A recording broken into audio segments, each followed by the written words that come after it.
How's it going, everybody? Welcome into another Legacy night of streaming and commentary and magic. Are we going to be doing that all night long? Oh my gosh. What? What was wrong with that? Nothing at all. Nothing at all. You should really keep that going the entire time. Okay, everyone. Now No, I really shouldn't. We're going to draw some cards, and we've already shuffled. I've already done that. We're past this. Here we are. We've got Josh Snow playing some miracles. Yeah, As we you sure can do. see, he's got some counterbalance main versus Alfred, who's on. You could type in miracles if you want next to I could. to Josh. Yeah, that's a good idea. Or as the new miracles, which is blue-white control, because miracles died with top, and so now it's just blue-white control. That's what they say. That's what they call it these days. That's what the new kids say. Blue-white control. That just feels wrong. Look at this. We're already off to the races. We are. We've got a Tundra. Man, this is weird because when we stream, we have it over here. And so I'm like used to looking here instead of over there. I know. It's odd. I'm backwards and sideways. And Versa, here's Yeah, turn two, just counterbalance. Turn two. Take that. Deck with a verdant catacombs in it. Could be anything. Do we know what this is? I don't. Oh. Could be anything deck. Although seeing that Verdant Catacombs, like the Expedition one with yellow sleeves, I would think he's playing my deck, but he's not. Right. That's what I wondered. That's why. Because my deck's in black sleeves right now. Yeah. It's definitely not your deck. Nope. So he's playing Underground Seas and Verdant Catacombs. Maybe something Oh, Sultai? that looks like Food Chain. This is Brian's Food Chain. Oh, this list. is Brian's deck. You're right. You're right.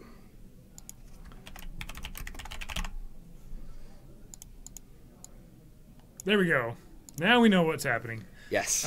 So what's going to happen? Counterbalance is going to restrict pretty significantly. So this is probably in response to, right? Mm-hmm. Because Food Chain wants to put down a Death Ride Shaman, and it wants to has some early drops in order to filter and do the things, ramp into the things, right? Yeah. Looks like no amount of cantrips will find it. And yet Counterbalance still has to get Force of Willed. Force of Won't. That's what happens when you succeed in Force of Willing. You Force of Won't. Never mind, guy. Never mind. We're doing great. Arr! It's still pirate season in Standard. Yeah. We're playing Legacy. Whoa, then I could look there. You could be welcome in, looking there, and I could be HC looking here. Insta.new. You could. Here. There we go. That'd be weird. Perfect. Yeah, it's just distracting. Okay. So, you guys missed it, but you probably should go back and watch Kyer's intro. Oh, man, my intro is fantastic. Who is coming to Portland or PDX? I'm assuming that means Portland. PDX? I don't know. Is Portland PDX the Expo Center? Where Maybe. Portland GP is? I guess.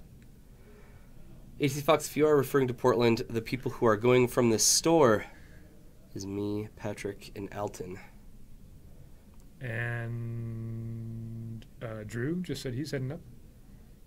Drew, who's up at the counter? Okay, Drew's going. Yeah. And I know that we have Jeff Dillon, who's going to be going up as well. He'll be staying with us. The guy who's going to win. Probably the guy who's going to win. That is a foil Eternal Scourge that Alfred played, which I don't think Josh really cares about. Our turns into roar once the dinosaurs take effect. Yep, just like that. Right. Yep. Right now it's pirates that are taking effect. Actually, it's just energy decks because energy is a broken mechanic, so pirates and dinosaurs get to be put on hiatus until energy goes away. Well, we've got an Eternal Scourge, which is It never stops. well known as the most feared card in all of Legacy. It is forever, and it's what is a scourge? I don't know. A scourge is like a plague, right? I think, or it's a magic set. Could you imagine if Scourge had been eternal? Man, I'm glad that thing rotated. Good thing.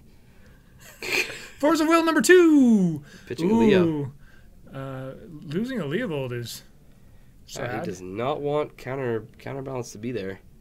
I wonder if I would have left counterbalance and played Leovold had I been Alfred here in this situation. Look, we still have the fun Autofocus. Autofocusing. Yeah.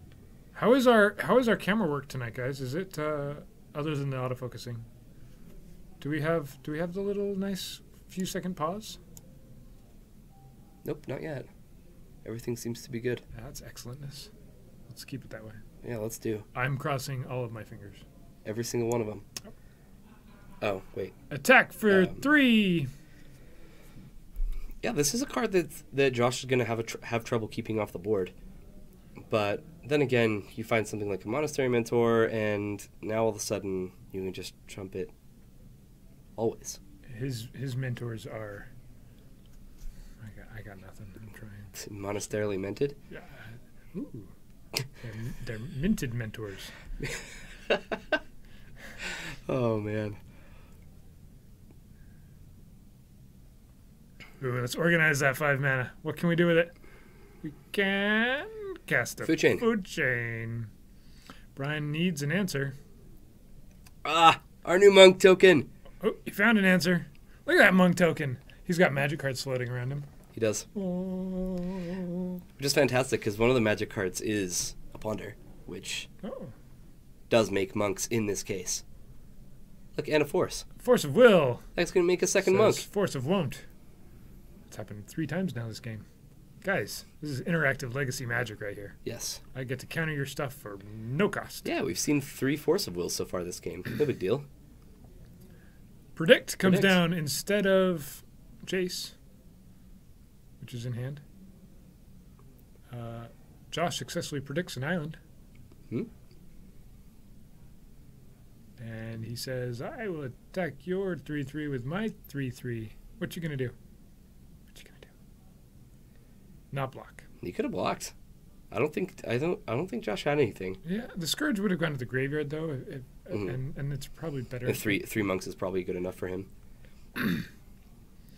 Manipulate Fate. Foil Manipulate Fate. Way better. You get so 3 much. cards instead of 3 cards.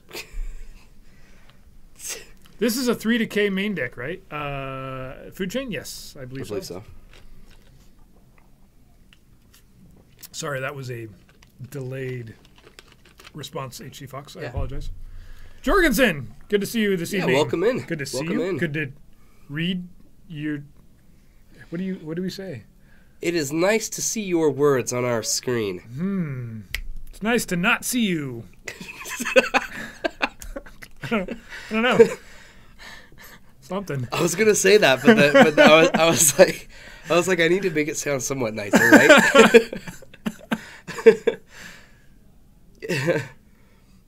All right, Eternal Scourge really just doesn't have a good attack.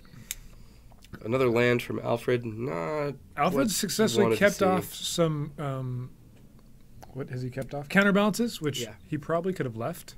He probably could have. And then he would have had a Leovold, which would have slowed down Josh's doing what Josh has been doing. Right. Brainstorming and pondering and predicting and drawing cards. Yes. Right? Like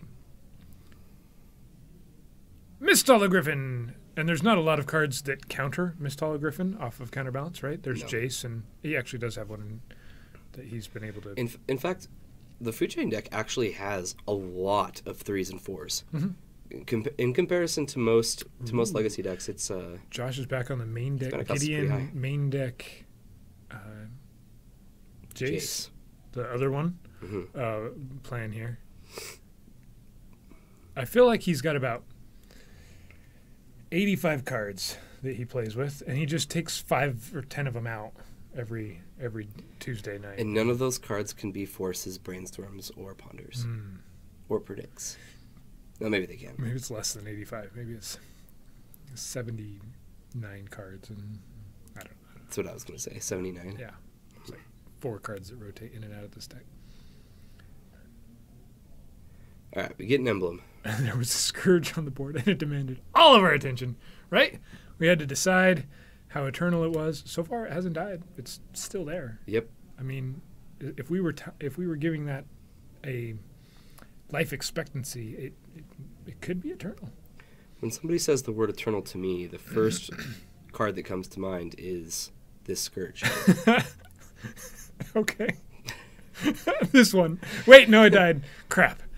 Well, I need to find a new new example. The once eternal Scourge. It blocked the Scourge, and the Griffin blocked some monks. That's a fair trade. Eternal Dragon. Yeah. Thank you, HC Fox. I have a new card that I think of when I think of Eternal now. Until it gets exiled from a graveyard, and then I need to find another one. And you know, those Eternal Dragons are just played in every deck. Right. You know, if he is able to play like a Grimag Angler and get this out though, then I can think about it again. Ooh. Which would be nice. There is one Grimag Angler in this food chain deck. One entire Grimag. Of all of the food chain decks in all of the world, this is the one we know the best. It is. We've seen it once or twice. We know this list fairly well. Oh, Alfred says I don't have anything. I lose to your. Josh is going to take game one. Looks like a lot of fights over counterbalance kind of ruined things for Alfred there. Yeah, I would have been curious to see how that play would have happened, how that would have finished out had a Leovold stuck. All right, we got Jeskai Blade. We have. Oh. Someone just failed the main deck Virtue's Ruin test. No. Nobody would do that, Fox. We've got Blade versus Blade. Looks like a Jeskai Blade versus an Esper Blade. Plus screen. Plus what? Plus screen. He's on 4 colors. Oh, is it 4 color? Yeah, it's a tropical island. You're right. Maybe it's just there to disguise.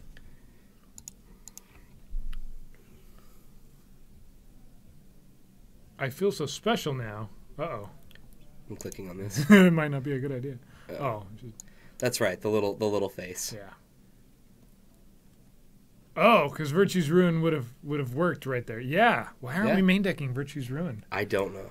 There's even like a From the Vault printing for that card. Yeah. You could annihilate your opponent. Could. And they could be like, you bought From the Vault Annihilation. You failed the From the Vault test. So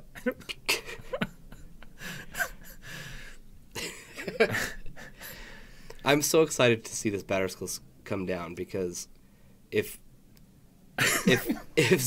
Zach does put it in play, we can use our new token. I wonder where you're going with that. That's like all I want to see right now. I know that's something super silly, but that's what I want to see. They are very cute. They are. They're adorable. I think it's weird when you show them to people and they're like, okay.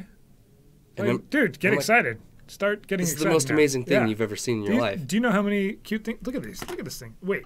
If you guys haven't seen yet, you've seen. Most of you have seen. Look at this Thopter. Look at that cute little thing. It's fantastic. It's like a cute Thopter. There's better ones. There are. I don't know why you'd play with a Drake, but there's a Drake. Look at that blue-red thing. Man.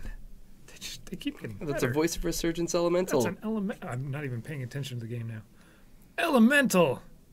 The Stoneforge got so sliced. You know when there's a certain Star City stream going on and they're like, hey, look at our new playmat, and they have some cute name for some playmat. Yeah. I always kind of go, sure, okay, if you're, and then here are these tokens, and I'm like, oh, look how cute it is. We should name it.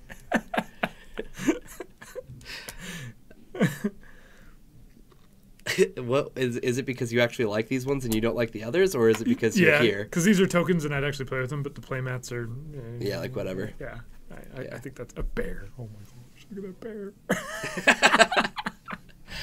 It's pretty amazing. Yeah, we had the maker of these is she calls her page Cats and Cantrips, and she's going to be working with us on Paragon City Games tokens. We'll have some. She found us through our stream. That's amazing. Came to us and said, "Hey, these are tokens. You should look at them." And I took one look at them, and I just went wide-eyed. I was like, "Yeah, Brian, get over here. Yeah. We're doing this." And he's like, "Yep, we are." Fact. Here's a not Batterskull.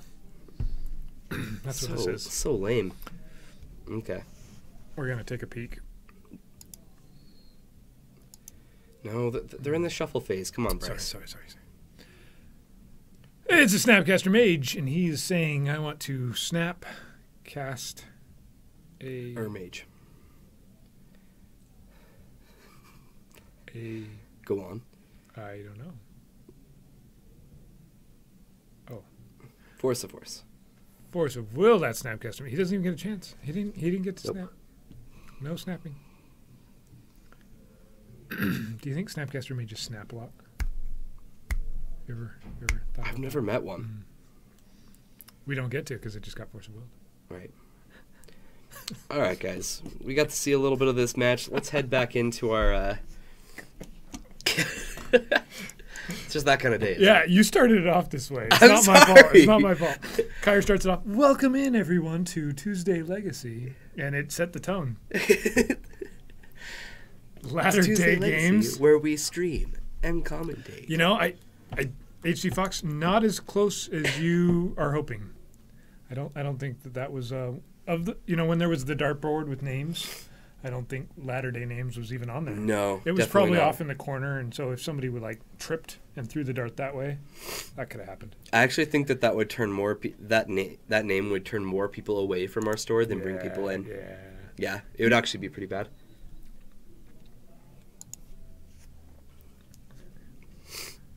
I'm being serious. I think I don't know if I would walk into a store with that name.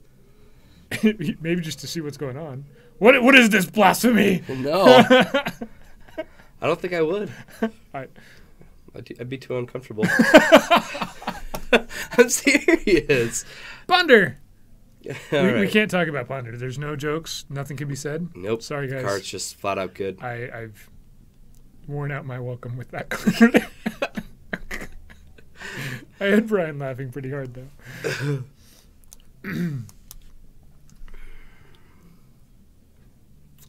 All right.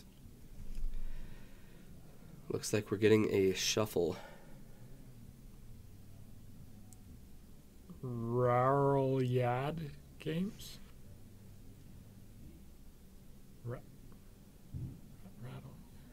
Rattle Yad? It would have tricked me. Oh, both of the words are backwards. Oh, ladder. Yeah, that would have tricked everyone. It would have tricked me. It would have tricked me I would too. have been if some foreign game store that sells dreidels or something. I don't that's what it. So it sounds like to you? It has rattles and Rattles. I don't know. So it's like little kid games, I guess.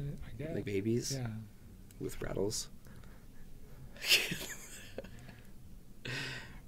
All right, Baleful Strix is on the board. Coming in. I'm going to try to pay attention to some magic. Okay. At some point. Ponder. So we live close to, the store is close to Provo, Utah, Yes. right? And Provo, Orem area is like they're calling it Silicon Slopes instead of Silicon Valley. Okay. Because of all the high-tech industries and companies that are coming up. So if you drive along the freeway corridor along there, you see all of these billboards from all these companies that are like these high-tech, and they all have all these catchy little phrases that are a lot like that, and it's perfectly fine in Provo, Utah, as long as it's about a tech company. But I'm pretty sure if you started doing play on words about the church, and they would not be. They probably wouldn't even get approved for a billboard, right? No, probably not. Yeah, I wouldn't approve it, but Okay, here's plan B. Maybe should have been plan A. maybe. Let's see what happens with a Leovold if it lasts. There is a brainstorm. Oh. It's miracles. This game won't start till turn 6. Yeah, you're right. I'm gonna move this. We can sit and talk. We can talk about what we want for the first couple turns of the game, and then once things actually get going, then we'll be like, okay, now let's focus in. Now let's throw in our 2 cents about the play.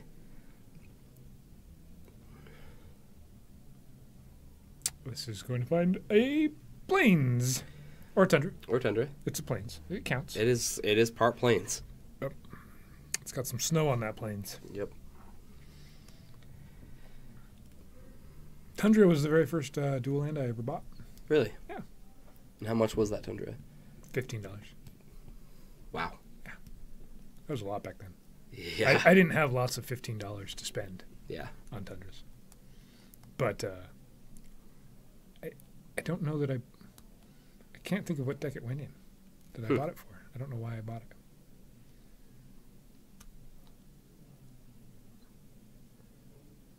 Yeah, it's a branding thing, but it's also true just based off of like the amount of growth in the tech sector here, right? Yeah.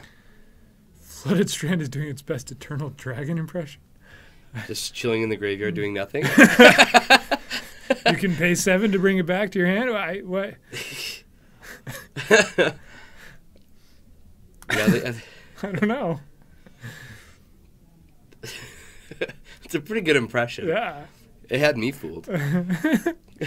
Because when you say Eternal, you think Flooded Strand. Definitely. All right, so I think we're gonna see a Swords to Plowshares on this Leovold sooner or later. Oh, 5 to bring back, 7 to cast. Sorry, MTG bot. I got my numbers mixed up. Yeah. Jeez. What is it if you're dyslexic but for numbers? Dyslexic? I don't know. Is that how it works? I don't know. Oh. Oh, Rollins, you work in the tech industry? That's cool. I've heard a lot of good things so far. Plain sight. See? Oh. Oh, it does. Goes to the graveyard. There gets actually you was a Plains. link. I thought he was just making stuff up. No. Yeah. There was a reason. Gotcha. His best Eternal Dragon. Yeah, because he paid 2 and discarded that card. Yeah. To wait. No, he didn't. No, he just cracked it and then. Yeah. Mm-hmm. Leovold is getting pointed at. I like it when Leovold gets pointed at. That means, look at that Deathrite Shaman. Let's talk about that. Oh, look how cool that thing looks. That's a foil Deathrite Shaman. I like how the artist was able to like focus the art directly onto the shaman himself. Shaman. Yeah, it's right on the skull. It's really highlighted. Yeah, I really need to have a word with that artist. They did a great job with that. Maybe get some basic lands commissioned from him. Whoa, we got cards are flinging back and forth. Look at all this interaction. You thought that nothing was going to happen turn till 5. It's turn 4. All right, there's a force pitching a Miss Griffin. That's the thing you want to pitch. So it looks like he does get a monk out of using the Source of Plowshares, but since it gets countered and whatnot, Abrupt Decay is going to take care of the Monastery Mentor. The Mentor. The Mentor. I don't remember. Monasterily minted. Minted. He likes breath mints. In things.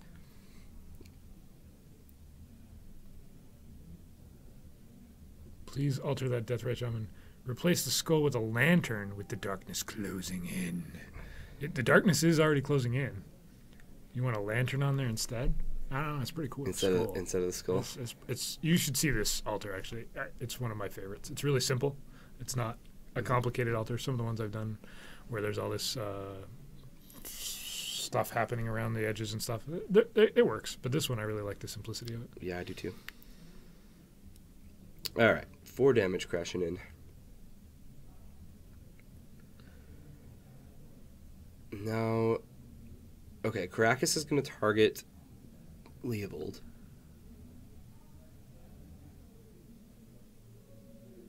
With the ability on the stack.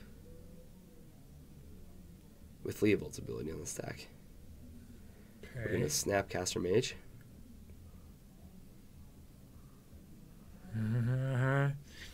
Everybody follow that? Everybody's on board? Things are being tapped. Whatever was Snapcastering is getting removed, I think. There we go. Now he draws a card. So it looked like Josh was trying to...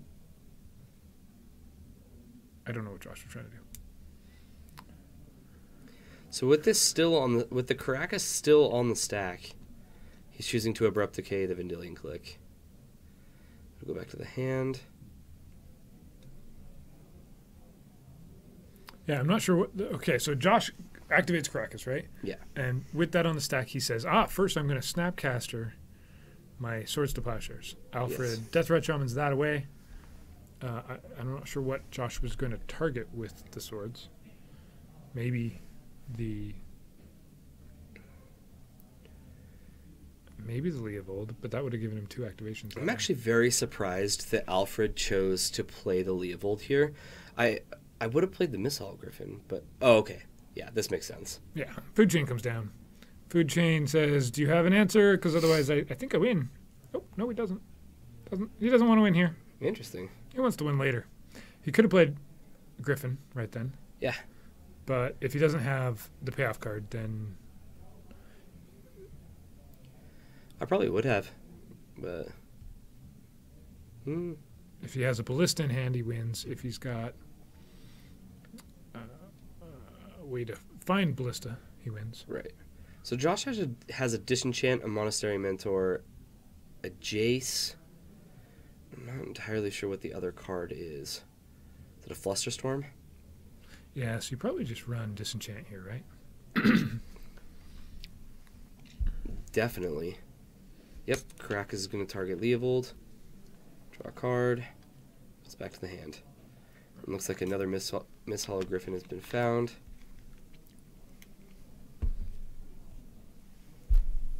Some damage coming across. Alfred's down to 11. And there's a monster. He leaves open. He leaves this open. Okay, this is going to be a force pitching another Griffin.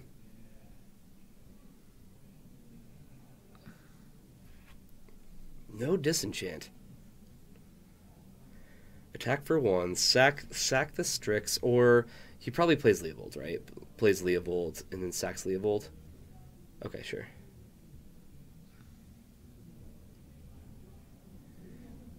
Demonstrate a loop here. Decides not to play Leovold. Interesting. Leaving up Hardcast Force of Will? What? Why? What? You want the 1 mana for Deathrite Shaman to activate, but it's gonna clean it up anyway. Yeah. There's not good answers to this kind of a 2 thing. 3/3 flyers is enough. Perfect. So there we saw a game with Leovold. Yeah. Josh didn't really have the same type of game he did. Well, yeah, maybe. Right, he didn't have all the cantrips to cycle, but Right. Leovold wouldn't have let him anyway. So All right. Our other match is also in the shuffle phase, guys. Baleful Island, yeah, that Strix was making its best basic land impression.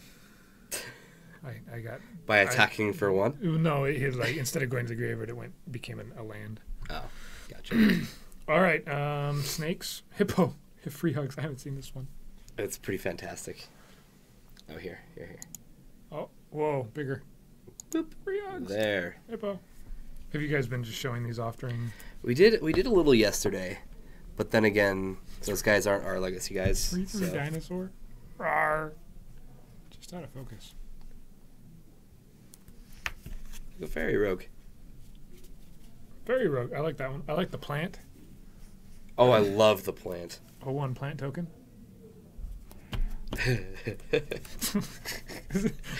Every time you play, you just We have some cats. Lots of cats. yeah, bunch of cats. Like the elf warrior. It's a cute little elf. The wizard. Man. These are good times, guys. Kind of Lorwyn styled. Yep. Oh, what other great ones? Oh, I like the beast. I like the spirit. How to be spooky. It's a spirit. Reading a book on how to be spooky. The spirit is one of my favorites. Yeah, that's the lighting on Because it. sometimes you need to read up on that kind of stuff, you know? I like the sapperling as well. Eh, You don't like it? I can't like them all. I do. I like them all. Don't you dare tell me what I can and can't do. These guys shuffled fast. Yeah, we they ready? did. We're ready. They practically skipped the shuffle phase. Josh is ready for game 3.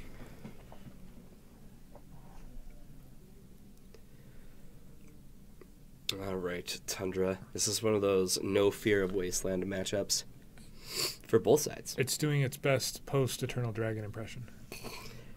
doing its best Tundra impression. A staying twin token. Nope. None of those. I can't say those are in high demand. No. Mm-mm. Sorry. Not at all, actually. I have not yet had anyone ask where.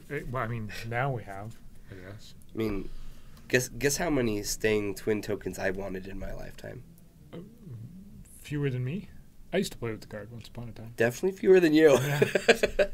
It was pretty strong once upon a time. It might be one of the strongest creatures in Chronicles. It's got to be. That or the other one. Well, I mean, if you can cast an Elder Dragon, you're doing all right. But yes, Staying was like a 5-drop. Elder Dragons were like 6 drops? 8 drops? All right. Ponder. Portent. 8 drops. Cantrips.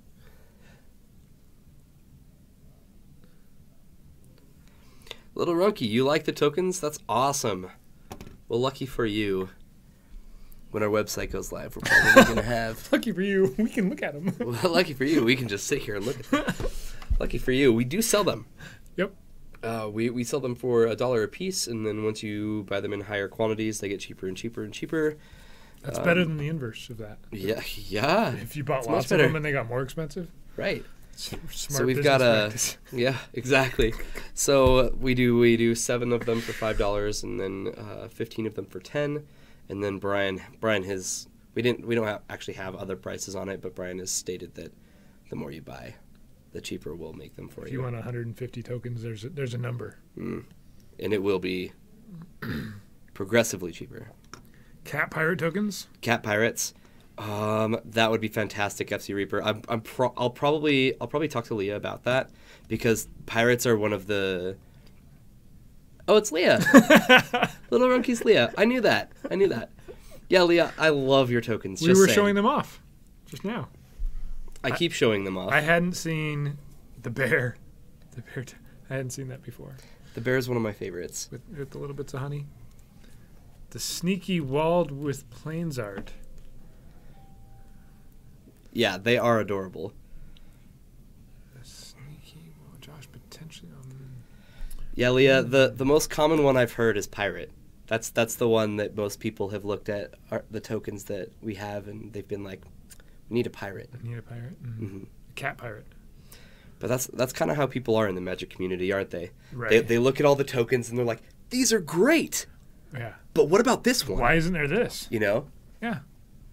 Why isn't there a 1/2 dragon for my obscure card that makes a 1/2 dragon? Oh, and Leah, seriously, the Pixie token, I about cried. I'm not messing with you.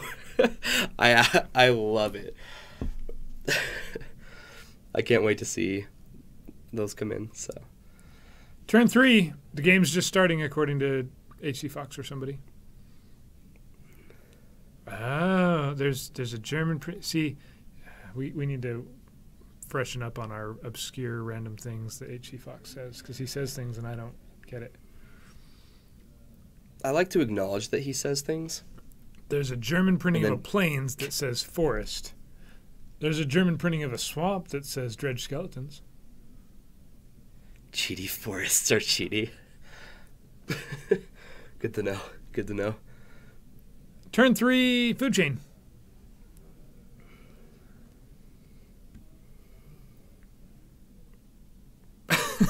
Well, damn, that's pretty cute.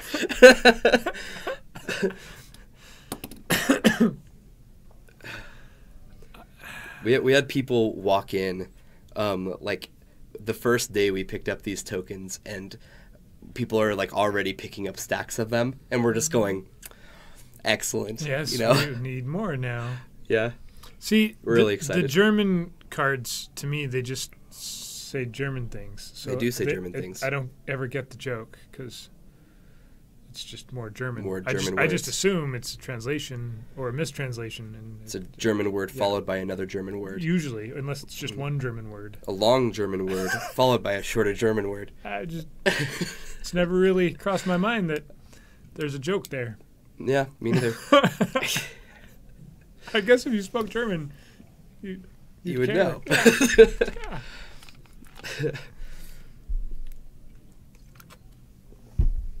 Yeah. Yeah, I get it. I just Wilder instead of wild. Gotcha, Chimpaka. We're on board. Food chain, turn 3 food chain did not turn into a turn 4 win. Definitely not. But once a food chain's in play, there is the constant fear of, just winning the game. The art is planes. So yeah, there was. So is this like a 4th edition? Oh, printing gotcha. where they switched arts in the German 4th edition? That happened on a couple cards. CBL 93. Am I sick? Yes, I absolutely am. Do I not sound normal to you? There was a stack of cards, and they had the misprinted 4th edition Dredge Skeletons Swamp in German, and right next to it was a black bordered Swamp in German. Okay. I was like, oh, I didn't know there was a black border version of this. And I looked at it a little longer. No, it was just a swamp in German. But it was right next to the Dredge Skeletons one. I sound more confused. Serious? Oh, guys, that's horrible.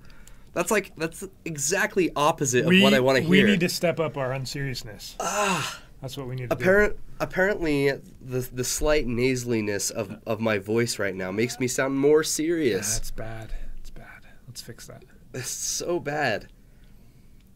And I keep telling people, okay, hold on, let me go blow my nose real quick. I'll be back. Everything's gonna be fine. It's just never fine. I just don't get any better. No. On the bright side, I keep waking up. I don't have headache or anything. I just can't breathe out of my nose. So we'll get through it. MTG is serious biz. I know. I absolutely agree, CBL. You could do this whole game as if it really was important right now. I could be sarcastic and people would think, man, Kyra is so serious. Oh, the copy of Rancor did get better. It got upgraded. Kyra showed me just today, just moments ago. Oh, I have it here. It's no longer a stupid foil. Whatever, M13, was that what it was? Now it was M13. Much more better, which is a thing people say. Urza's Legacy. Versus Legacy foil, which is what it is now, which better. Yeah. Much more better. Oh, but Leah, yeah, I was gonna ask you. I haven't been on our Facebook. I think you've been mostly communicating with Alton recently, but I would love to just be communicating with you on what tokens are coming up and what tokens that we feel like are the important ones to do each set, or less or more. The red vine token. That. The red vine token? No. We have a red vine counter. Oh, okay. I think I switched it to the Found As Canta button. Yeah. We can change it back anytime we need. But you never bring red vines.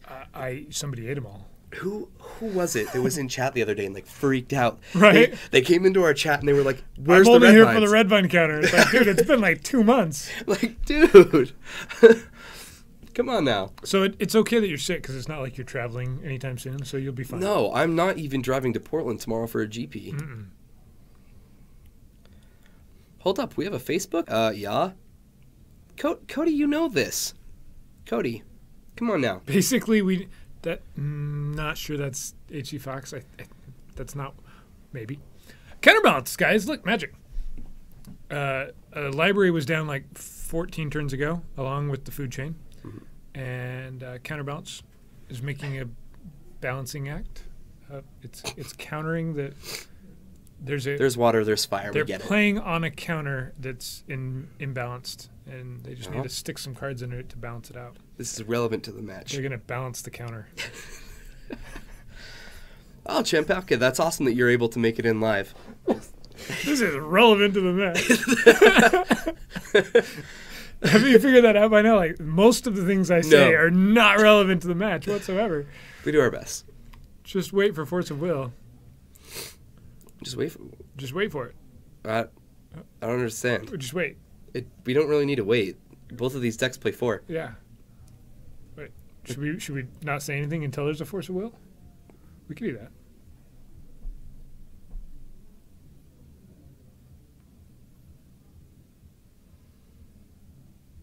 I don't think I can do that.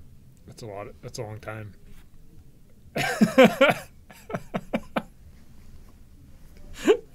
I'll take a drink in the meantime. Here. Oh, wait. No, this Strix isn't going to get Force of Will, guys. I'm sorry.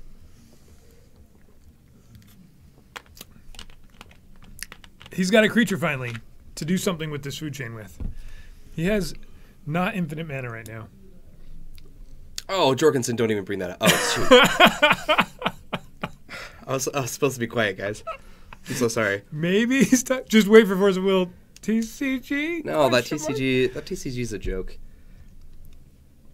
I honestly believe that.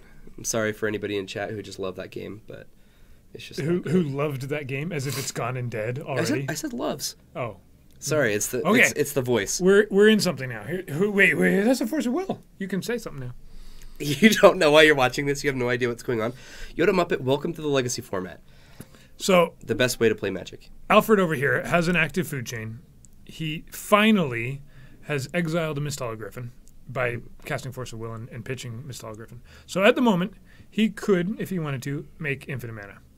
I don't think he's got a payoff card in hand. The payoff card now, the choice used to be Emrakul. Yes. Now it's Walking Ballista. So it's a full 4 of Walking Ballista main deck, plus a Trinket Mage to go find one. Mm-hmm.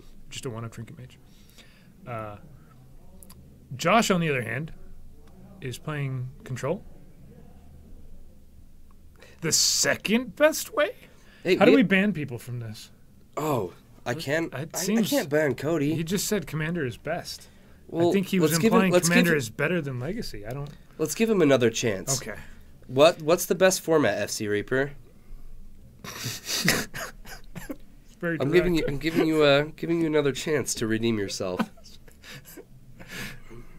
I like it. It's very direct. HC Fox, yeah, I've heard most people talk about pirate tokens.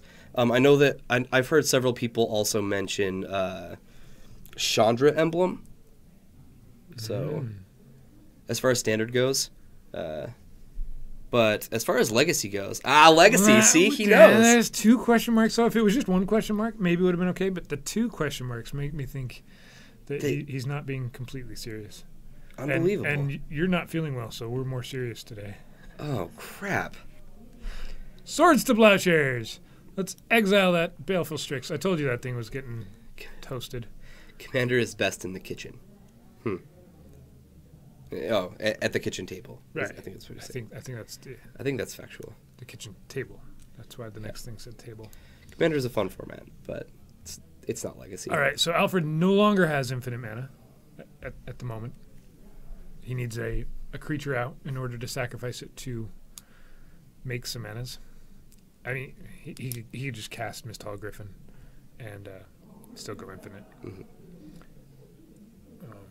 Josh, though, can potentially counter the Griffin, and this format looks ridiculously expensive. It's not, but it looks like it. It feels ridiculously expensive as well. It kind of is.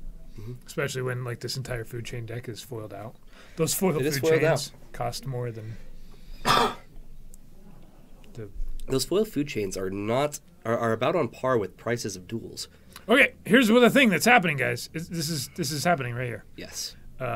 Alfred said, "I'm going to make a bajillion mana." Okay, so he's able to pay for Mistala Griffin. He then uses food chain to exile it. Yes. And food chain says add a little bit more, and then Mistala Griffin says you can play this from exile. So he just can do that as many times as he wants. And then he plays a ginormous Walking Ballista, and Josh has a counterspell. Yeah, but for the first he had a second Walking Ballista. Yeah. Those are 2. That's 2 Ballista. You know how? Wow, food chain's gonna clean it up. What's better than a Walking Ballista? 2. No, 2. Oh. A running Ballista. Oh. It's faster. I'd never thought of it that way. Could you imagine what a running ballista would actually be as a card? It'd be better. It'd have haste. Or would it run out of breath sooner? It's a machine. It doesn't really have breath, right? It can just keep going. It shoots things faster because it's a ballista. So it deals 2 damage instead of 1? No, it just happens faster. I'm gonna hit you for 1. Okay. Gonna hit you for another one. It's like I'm gonna hit you for 1. I'm gonna hit you for 1. I'm gonna hit you for 1. I don't know. Yoda Muppet, thank you so much for the subscription. I appreciate it. That is so awesome. Yoda Muppet just became a hero, guys. Woo! Some Prime money. Perfect. Well done. 3 months in a row for Yoda Muppet. Hey, thanks for dropping in, Leah. I appreciate it. And once again, I am absolutely in love with your tokens. And we've already seen some on camera. We saw some monks. I can genuinely say that's all I'm really doing here. I'm streaming. Is there anything on the other table? Yeah, there is. There's this other game that's happening. I'm streaming, but really I just want to see the tokens. That's all. No, don't pack it up. Welcome to the Heroes Club. New sub, 3 months in a row sub. New yeah. Sub. Are you a new sub if you've resubbed? I don't think so. They're still welcome. Heavy Ballista.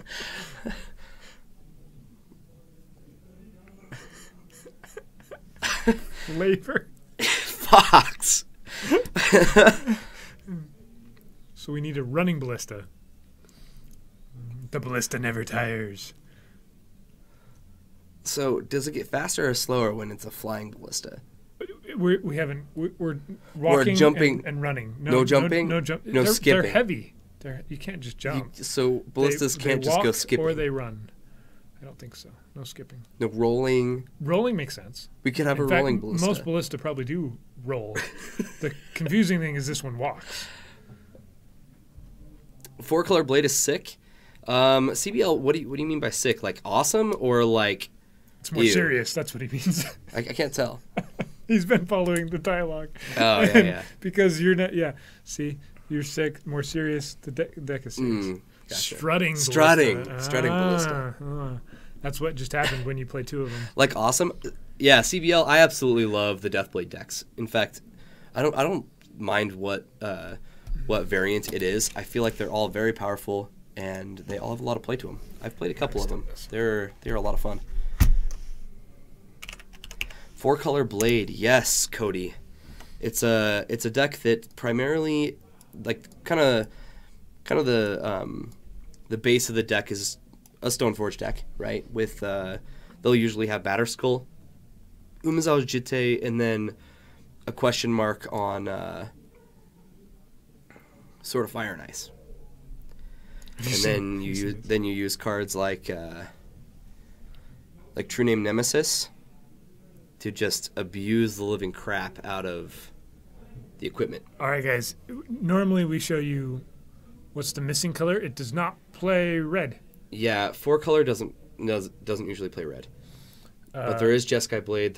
It's all the blade decks are primarily blue-white. So normally we show you guys. So go here and just turn those off real quick. And actually just turn off the casters as well. That's a good idea. Current record, all of these things. I think now switch it over. All right, guys. We're going to take a look at something. We have unstable cards because it's unstable preview season. Yeah. Which almost is legacy playable. Is it sad that this is like so much more exciting than Iconic Masters? And here Iconic Masters comes out on Friday, guys. Yeah. But I feel like we've already drafted it. Right, and then they release the unset, and people have pretty much already forgotten that Iconic Masters is coming out. I like this one. Not only is the art pretty awesome, right? But look at the flavor text on this one. It's just so funny. I have a response. and I saw somebody earlier, and they had a caption on this going, "I think we all know a person who is like this, right? Spike, tournament grinder, constantly wanting banned cards to be unbanned, and if I could just play this card, then maybe I'd play Magic again, or things like that." And when I saw the card, I just laughed so hard because I've definitely met my fair share of those people. The other one, we got to look at this one. Oh, there's a token for it. Yeah. Oh, yeah, and it's foil. All the tokens in this set are foil. So double-sided. According to Morrow, that's not true. Is it really not? I read, he posted that some of the tokens are a regular token and then with a tip card on the back. Okay. Other ones are a token with a foil both, and one of them is full bleed. Oh. On the back side of the token is a full bleed. Really? Token. And there's unstable tokens and not unstable tokens in packs. Wow. So that's why I jokingly said, I don't remember what stream this was on, you can get a pack of unstable, you get a cool full art land, right? And a foil token, potentially, double-sided, Why would you want an FNM promo? Are they just going to give out packs of Unstable as FNM promos? Maybe. I'm not sure, but They're not. But if you can get a double-sided foil full bleed token that's really cool in an Unstable pack, how is the FNM promo anything at all? I'm not sure, but I'm pretty happy about this. All right.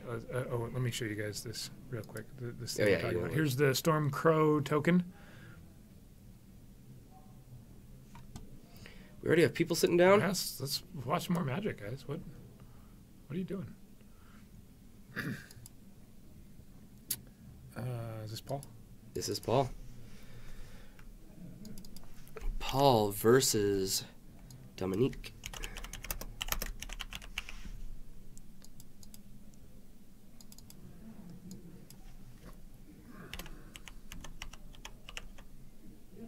Dominique.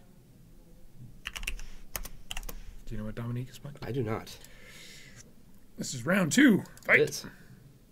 That was pretty funny earlier today when Patrick went on all his little.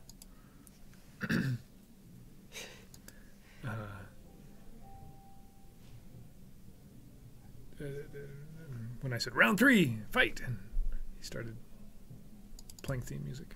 That was good. You know what though, HC Fox? I was actually talking to Bryce right before the stream, and I was saying I'm probably gonna put Crow Storm into my cube over Empty the Warrens. It's actually a better Storm card. Like, undeniably better than Empty the Warrens. Hashtag murder by crows. Exactly. It'd be fantastic. I know, Crow Storm is amazing. It's basically the Magic card that everybody wanted, but nobody actually knew that they wanted.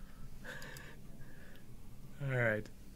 We've got Paul playing lands versus Dominique playing something in pink sleeves. But see, it's not even an uncube. Like, it's a perfectly viable and powerful card. Yeah. Like, Well. yes, it is an uncard, but, like, it's also very powerful, and the only thing on about it is kind of the flavor, right? The card is actually very strong. Empty the Warrens gets played in Legacy and Modern.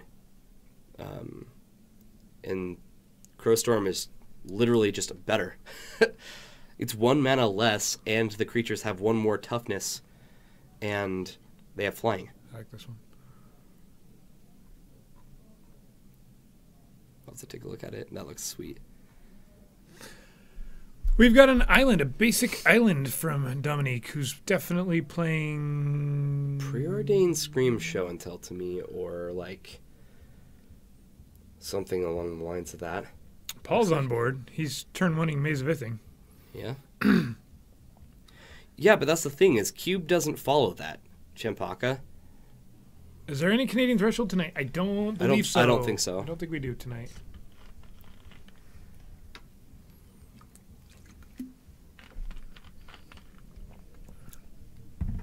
Exploration. Perfectly fair Magic card. Right. We don't need to get into this, guys. We don't need to. We can. Should we? Sure. Turn 4, somebody's gonna be like, Bryce, they played the card. It's an intuition? Yeah, he's gonna intuit. What's the new uncard? It's let's just pull up Mythic.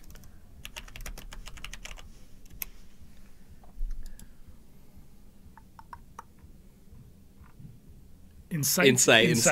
Yeah, that's the card I was thinking of. I couldn't Insight. remember the exact word. Insight. Yeah. Wall of Fortune, I haven't seen that yet. Oh, Wall of Fortune's good. It has some good text. You need a 6? All right, everyone. She needs a 6.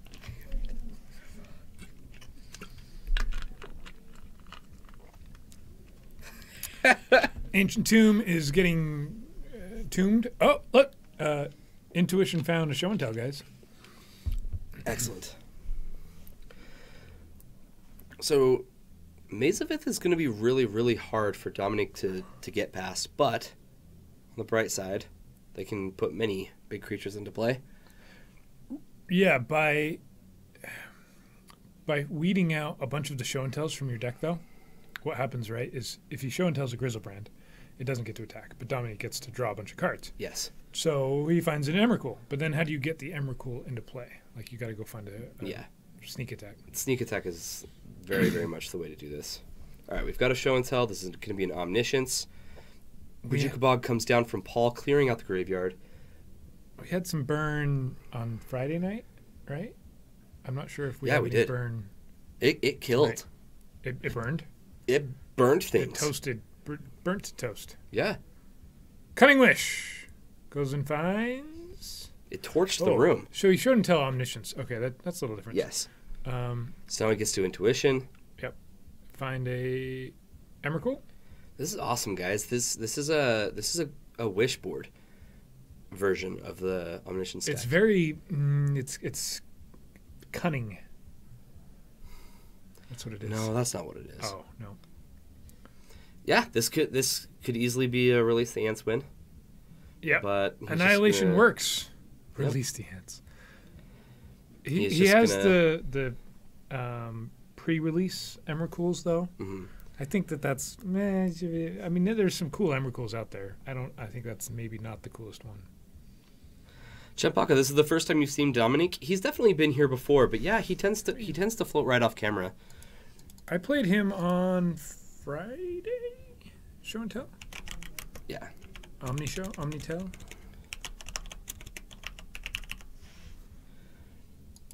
Yeah, we really haven't seen Omnitel in our room for a while either.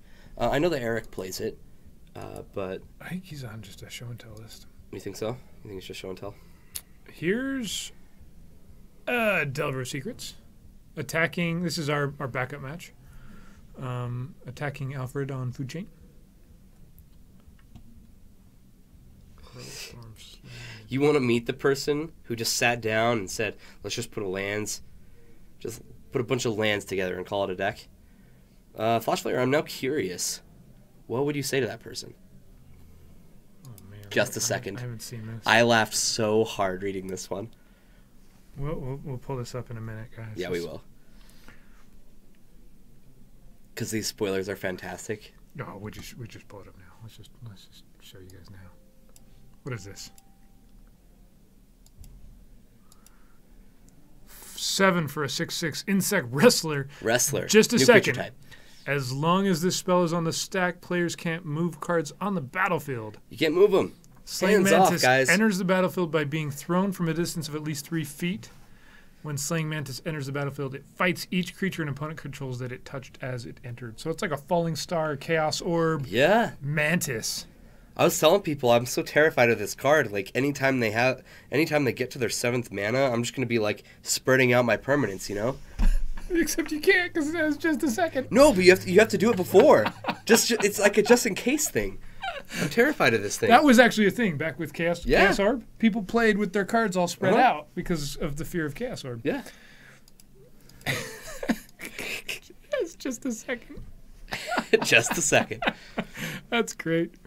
I'm excited to draft this set and play it for like a week and a half, and then I'll be done with it. You know what? I'm gonna give it 3 weeks, and then like a year later. Yeah. Oh yeah. If you just cracked open a box, that could be fun. Yeah, that's probably what I'll do. I'll probably crack open a box, like draft here a bunch, and then just save the box for a couple of years down the road when it's it'd be a fun throwback.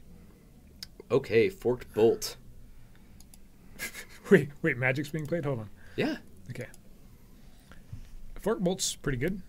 Yeah, it's going to take care of this Baleful Strix and get another damage in as well. I'm just going to keep looking at cards I haven't seen, so don't mind me.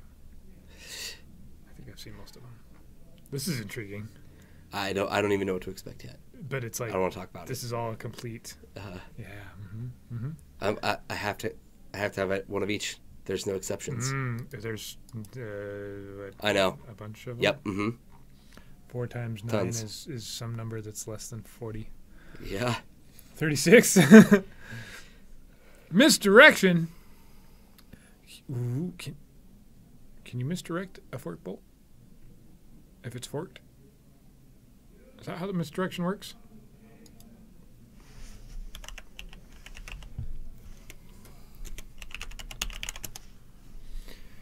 Change the target of a target spell with a single target.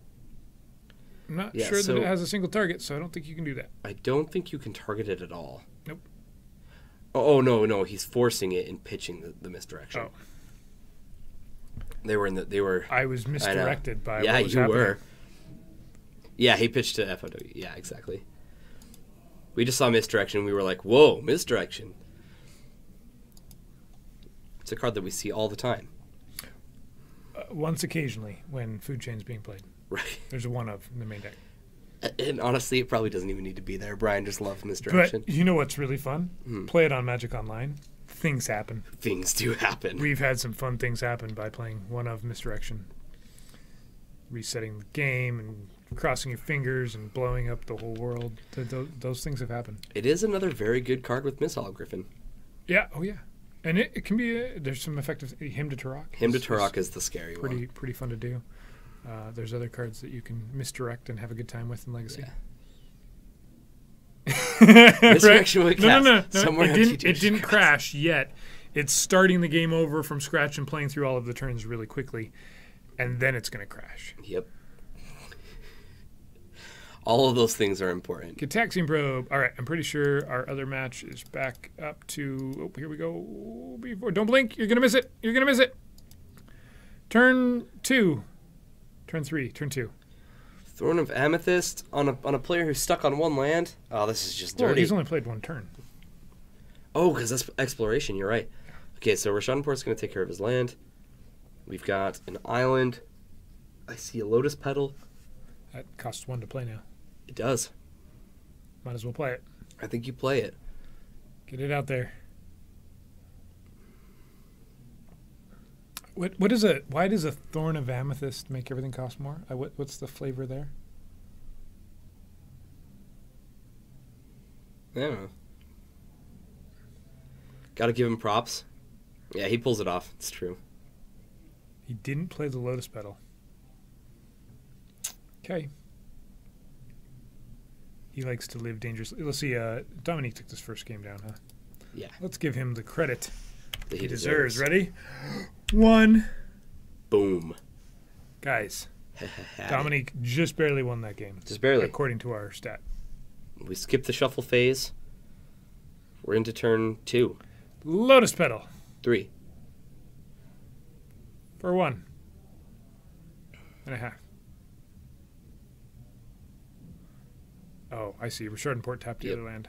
That's rude. And now you have Thespian a Thorn Stage. And a port in your same deck. Yep, and he has 2 ports now because of Thespian Stage. That's rude. It's not fair, guys. Now I see a Wasteland that does nothing, so looks like he's just going to pass the turn, and Rashadanport both lands. How cruel. Nope. Both lands? Yeah. Here we go. This is quality, entertaining, interactive Magic. Yes. One player is trying to untap his lands, the other player is tapping them. It's just really... You can't... Don't blink, guys. This is exciting stuff right here. Missing a land drop from Dominic here is... Oh, he's got a blood moon, though. If he draws a mountain, he might win. He might. Be in a hurry. Yeah, shuffle away that Ponder.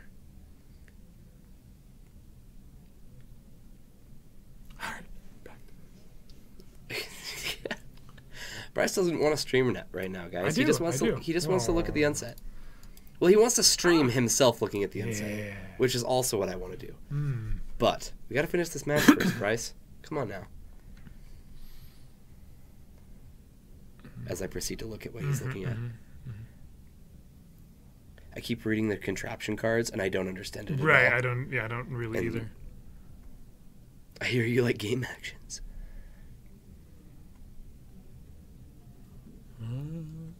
Yeah, nothing's happening over there.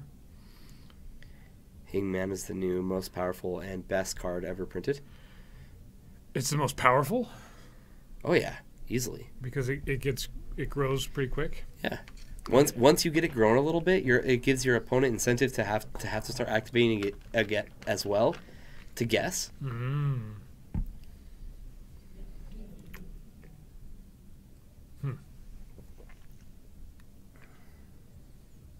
Gamble. Oh man, this is Bryce's favorite time of the game. That gamble costs 1 more to play. Does it not? I believe it does. Not that.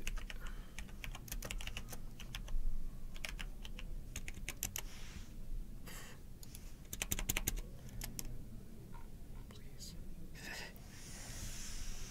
Yeah, let's get that corrected. Bryce is on it. He's like, all right, I'll take a break from the unstable spoilers.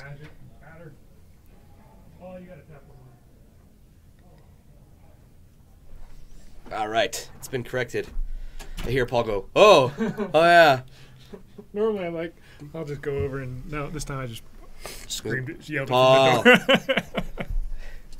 pay the correct amount of mana for your spells. Can't not do it.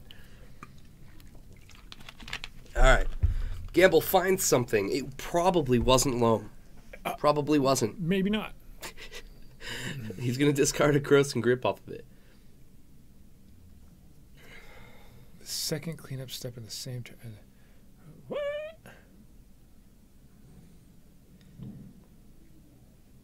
I don't even understand that. I think we're talking about discard. Rules lawyer. Oh my goodness, there are so many words on this card. I don't even want to read it. I guess there's already like an entire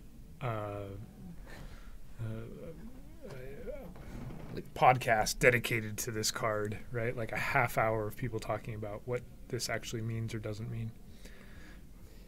And there's a judge promo of it. It's number already 9 of 8. It hasn't. I mean, it's will be released. It hasn't been released yet. Yeah.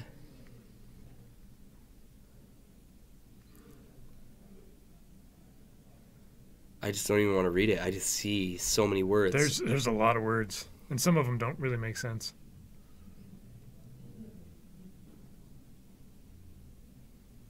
I'm not sure what we're talking about, AC Fox. Me neither. The second cleanup step.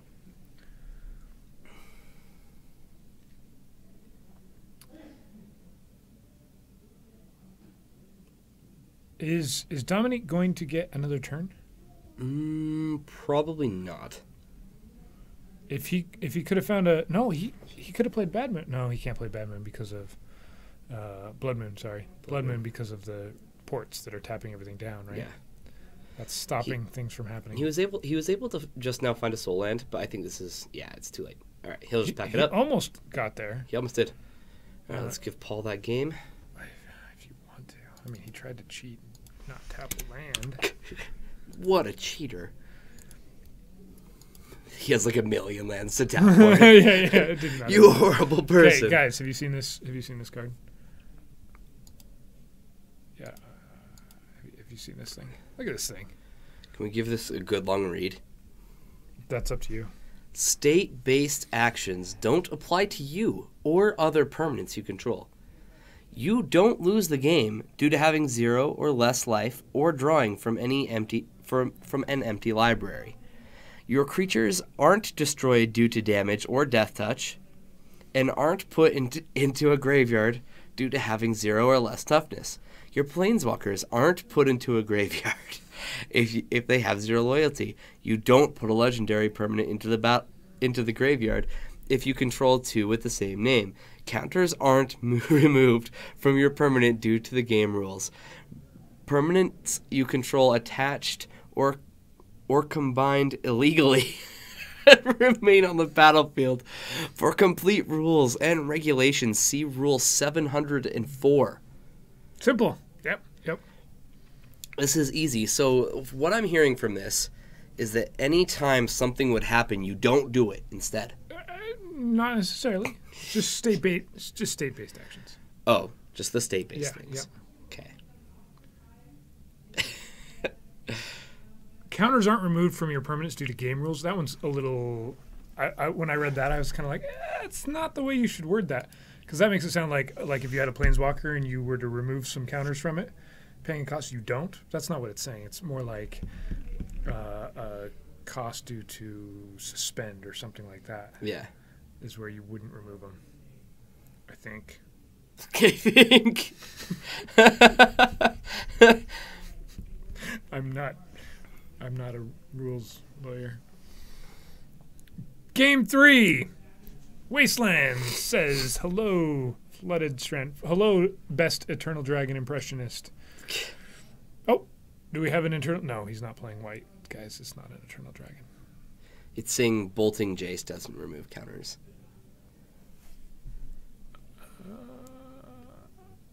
Oh. Okay. Is that a state-based action? Yeah. Really? Anytime counters come off or on, I believe it's a state-based. But if you paid a action. cost from a Planeswalker, then... Yeah, I don't know. This card is making me realize that I don't know anything about Magic the Gathering. There's a lot that you are used to, and so when suddenly that goes away, it calls into question very specific things, right? Which ones are state-based actions and which ones are non-state-based I honestly don't know. I know the difference between some of them, but... Wow. All right, looks like he's going to get a show and tell off his He's going to get 3 intuition. show and tells and pick one of them. Well, Paul's going to pick one of them. He picked that one. Yeah, that's a good choice. The other 2 were way better, so Paul picked the least good one.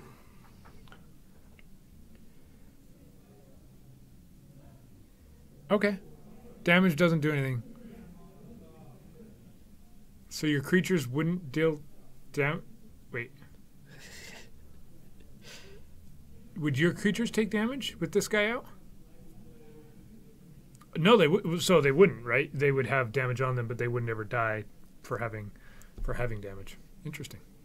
That's the thing. This card just ruins the game. No. Or makes it better. Yeah.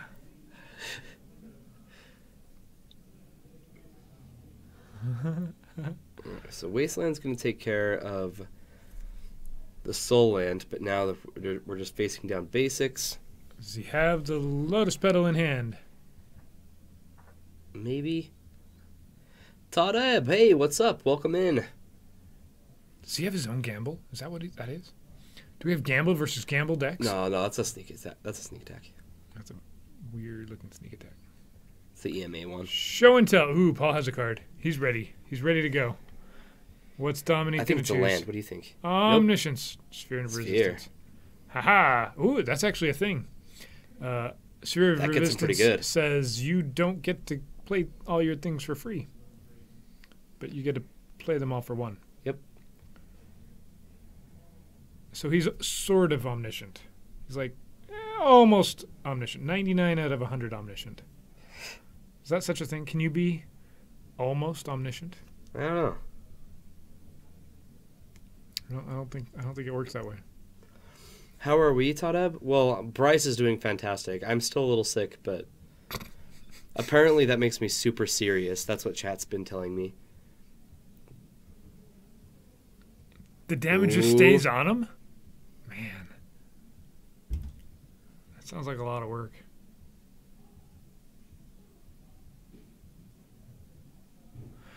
Emrakul. All right, here's our Emrakul. Costs 1. There's a Griselbrand.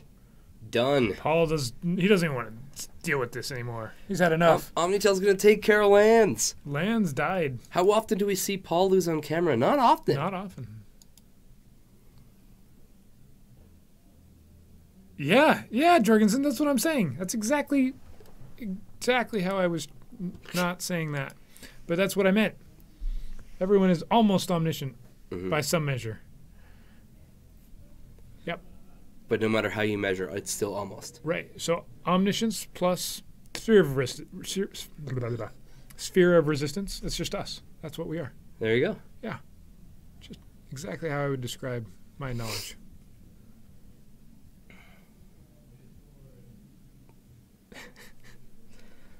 All right. Looks like we got a little more food chain, but this time it's versus Calvin with his Grixis Delver deck.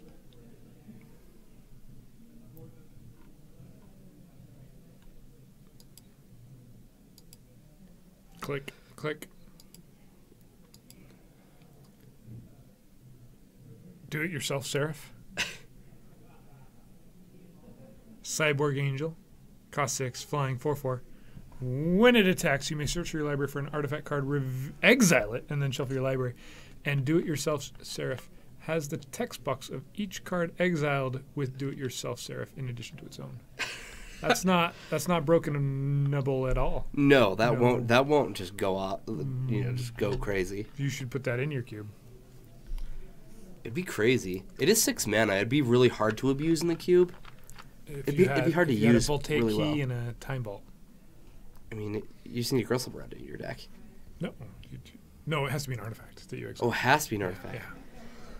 Yeah. Rules Lawyer is better than the Do-It-Yourself, sir. Yeah, we actually just barely talked about that one, Gator.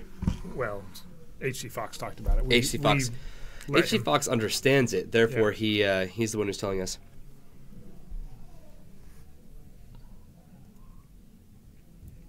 Non-omniscient. Yeah, Mac, I'm not sure.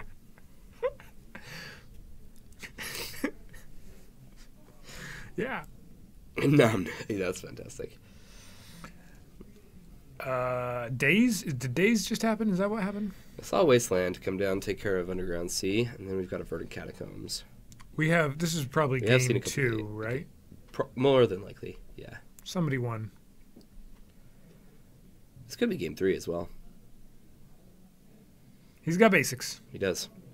It's very, very basic. Yeah, I really like these basics too. These are I think they're the standard showdown Rebecca Guay or Guy or however you say her last name. Everybody does that. Those Rebecca.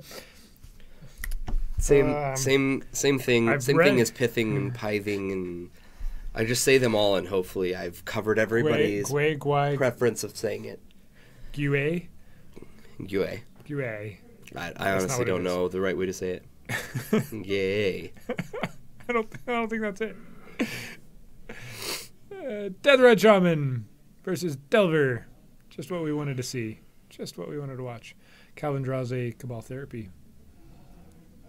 Is that a foil original Judgment Cabal Therapy? That's pretty. It is.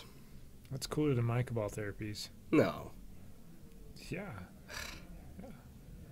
What a guy. This Calvin guy. Whoa, we have cards. Things are happening. We have a fetch, a Young Pyromancer, Brainstorm in response. That's a Groot Storm. Sorry. But it's not a baby Groot Storm. Nope, just a normal Groot Storm. Okay. It does the same thing as Brainstorm, but more Groot than Brain. Mm-hmm. You can only use 3 words the whole time you're resolving it. I am Groot. Yeah, those are them. Well done. Sorry, I just stretched my brain. I never actually saw that movie. Calvin might not have any money. Actually, is what happened. I am Groot Storm. Or he might not have any other Magic cards. One or the other. They might all have been sold off for this deck. Yeah. I don't know. I honestly don't know either. But it's pretty. If you like those invocation-y things. The other day he came in and he picked up some Tundras, and I looked at him and I went, "What are you using these for?" Yeah. Like, what do you think you're doing? You don't play blue-white decks. Oh. What are you doing? Oh. He just wanted to. He hasn't used them yet either. How rude. I know. Not really. I was genuinely interested. I was like, all right, what are we playing, Calvin? So normally when people come in and buy things, you just don't care. Most people that buy cards from the store, they're buying it for Commander. Calvin has successfully invocated all of the invocatable cards from this Grixis Delver deck. Yes. So far, it looks like we've just seen 2 Dazes. One's in exile, one's in the graveyard. Daze is... Oh, and one's being pretty, cast. Pretty. Yeah, so he's got Force of Will, Daze, Spell Pierce. We got elementals! We got a little elemental guy. Yes! Roasting a marshmallow. It's cute. Oh, 2 of them. 2 elemental guys. Whoa. Guys, did you know that you can make s'mores using your elementals? I didn't know that. You can! Oh. It's probably my favorite of Leah's tokens. It's just amazing to me.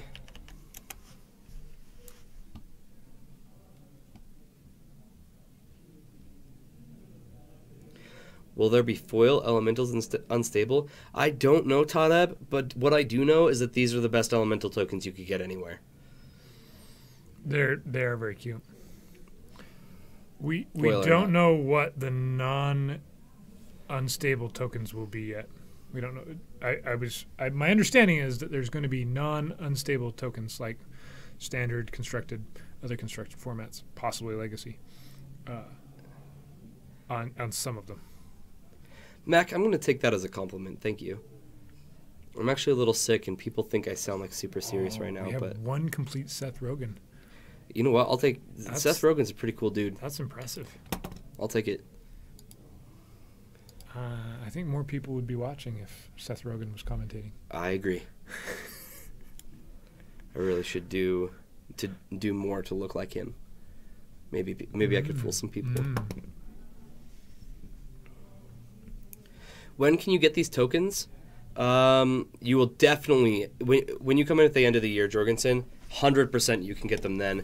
But we are waiting for this way. It's backwards. It's weird. A sober Seth Rogen? You don't know how sober I am right now, Chewbacca. You're going to main deck flash fires. Okay. Yes, 100% Jorgensen. Especially if you put in a request for certain ones. Especially.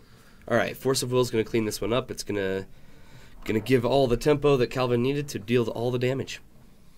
All of the damage? All the damages. Like an infinite walking ballista and then another infinite walking ballista? That's not exactly what I said, but let's just go with yes. Okay. He's going to show off some foil cards here. Sounds like something Calvin would do.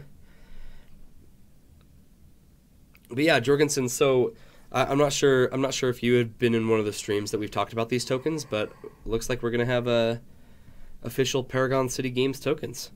We're already selling them, and we're using them for our stream. And then we're already working on getting them on two-sided cardstock and, as thick as a normal card type dealio. Mm-hmm. So we're looking into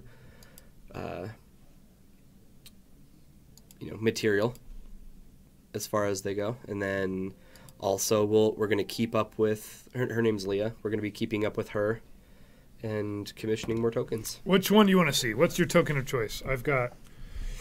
We don't have any of the legacy playable ones right in front of us. Here's a wizard. How much for them? Hold on, wait. So right now we have them $1 a piece, and then if you buy 7, it'll be $5, and if you buy 15 of them, then it'll be 10. So do we have these up on the website or anything right now? The website isn't up and running 100% yet. But you can go to her page, right? You can buy them from Leah herself. Yes, and if you can buy, I believe she has an Instagram, and you can buy them off of her Etsy page, which if you search her Etsy page, it's Cats and Cantrips. All one word. All right. Cats and Cantrips. Those are some fun ones. Show these off. And I get to show off this freaking adorable wizard, guys. There's not a foil option at the moment. No, you don't even want these foil. Gator, quiet. Jorgensen, you want to see all of them? Well, here, let me pull up. That's a cute spirit. I'm gonna pull up a ton of these. Okay, I am in love with this Thopter. I'm dead serious. It's probably one of my favorites. And here I'm about to go to Portland, and I'm gonna have Whirler Virtuosos in my deck, so I'm gonna have this. Yeah, there's a lot of cats. Rollins, do we need a website guy? As far as I know, no. Because I think it is going to be up and running by the end of the month. But if you are interested in being a website guy, I would come in. I would come in and talk to Brian. And I mean that because it wouldn't surprise me if we needed somebody to maintain. It would not surprise me, but I can't promise anything. Omnitel doesn't use tokens. Well, it should. And this is our spirit. The book says how to be spooky. The fairy rogue. So it's reading up on how to be spooky. There it is. Somebody asked for the fairy rogue. The fairy rogue. No. Jaden is our website guy right now, but he's also our manager. He has so much to be doing. Yeah, because the website is supposed to have been up for about 3 years now. You guys have been open for about a year. The website's been about 3 years. We don't have internet in Utah yet. Dirt roads. We have Dial up. Oh, Jason. No, Jason sold his share. He's not with this company anymore. He was our website guy.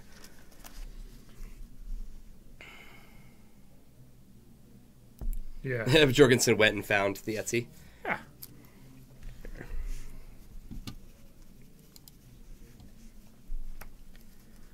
And so I thought these were already on the website. Are they not? They might be. I actually haven't checked. Yes. Jorgensen, thank you for finding that website and posting it. I really, really need to make a list of things to post into chat. I just haven't done it yet. So thank you so much for taking initiative. All right, what are your favorites? We got to show some more tokens, right? More tokens. I like the ones that are out there because they're all legacy playable things. Good night, Utah, Seth Rogen and Co. Good night to you, Mac0115. Has Mac he said anything in chat all night long? No, Just good night. It was fantastic. Okay. No worries. That's all. Thanks for joining us. That's for all that that needed moment. to be said. Thank you, Mac. I appreciate all the great things you have to say. H.E. Fox just says things. I think that's what it is. From smoke signals to faith-based connections. H.C. Fox, that might be the best thing you have ever said in chat, in my personal opinion. Oh, I love it. All right, Jorgensen, what have you got for us? Oh, just a better link. Okay. So are these pull up Paragon? Is that on there yet?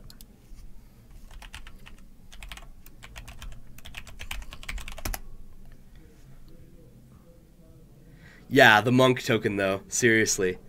Yeah, we've had them used on our stream a little bit tonight.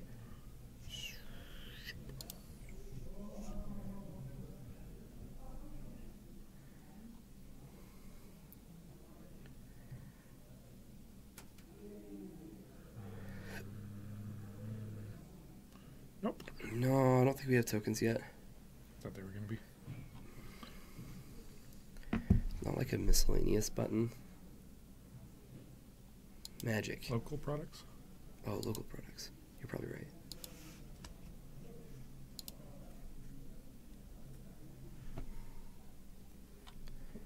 No. Fox for MVP. Yeah, for sure. You learned everything you needed to know about Utah that night. Oh, so you read some of it? No, there was other things that happened that night. Other things. He's just introducing Gotcha. the night with. Gotcha. Oh man, you guys are great. We're gonna update. Get ready for round 3 of Legacy we do. here. Yeah. Head over to our chat sheet. See if you'll. We're not ready. We're just gonna get ready. But Jorgensen said he wanted to see all. So go get more. There's more all the tokens. There's only a few in here. No, this is all of them except for the standard ones. Oh. I don't think we took a good look at the standard ones, did we? Yeah, I only showed the ones I like. Have you not taken a look through the standard ones yet? There's lots of them. Yeah, the free hug hippos. What's that from? What do you get a hippo token for? Feldegriff. That's it? Yeah. There's like 10 of those tokens right there. I don't know. Guys, the plant. Yeah. I know we already showed this good. earlier. The wolf is but good. But Jorgensen didn't get to see. The insects are all right. The birds are great. Jorgensen, when we spoke with Leah about the tokens, the first token that we commissioned was a Merit Lage token. The first one. So yes, we do not have a Merit Lage. We're very aware, but we will have a Merit Lage. Right. Not only that, but I think the Merit Lage is going to be a custom Paragon City Games token. That's makes sense. Yeah. These are okay. Insect. Yep. This is the Death Touch kind. For Right? From like Hornet Queen. Hornet Queen, yeah. They're neat. Yeah, aren't the tokens fantastic? Oh, the treasure, guys. This is going to be kind of hard to see, but I'm going to hold it up for as long as my arm will let me. But you can, and the focus just really isn't that great. But she's included all of the, like the Moxes and... We don't have a clue token, do we? Clue? Yeah, there was a clue token out there. See, there's more. I don't There's know. more. I saw a clue token somewhere. But yeah, this one's got, you know, Lotus on it. Here. That way you can look with us. Oh. Treasure. There's a Lotus. Ah. There's a Sensei's Top. There's a Sword of Fire and Ice. There's an Icy Manipulator. Yeah. This card just got way cooler. Yeah, I also see an Isochron Scepter over on the side. That's cool. Yeah, the treasure token is easily one of my favorites. And I get to use this one because I'll be playing with Vraska in Portland too. So I'm excited. Guys, I'm more excited about these tokens than I am to be in Portland. I know that's silly, but I'm serious. As soon as you... Boom! Token, your opponent's going to be like, okay. We actually have a stack of tokens to give out while we're in Portland. Wow. It's going to be fantastic. Oh, and the vampire, guys. The vampire.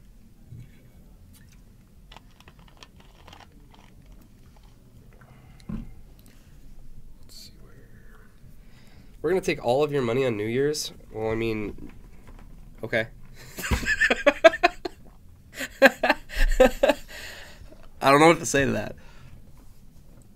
Who are the tokens by? Oh, her name is Leah Anderson.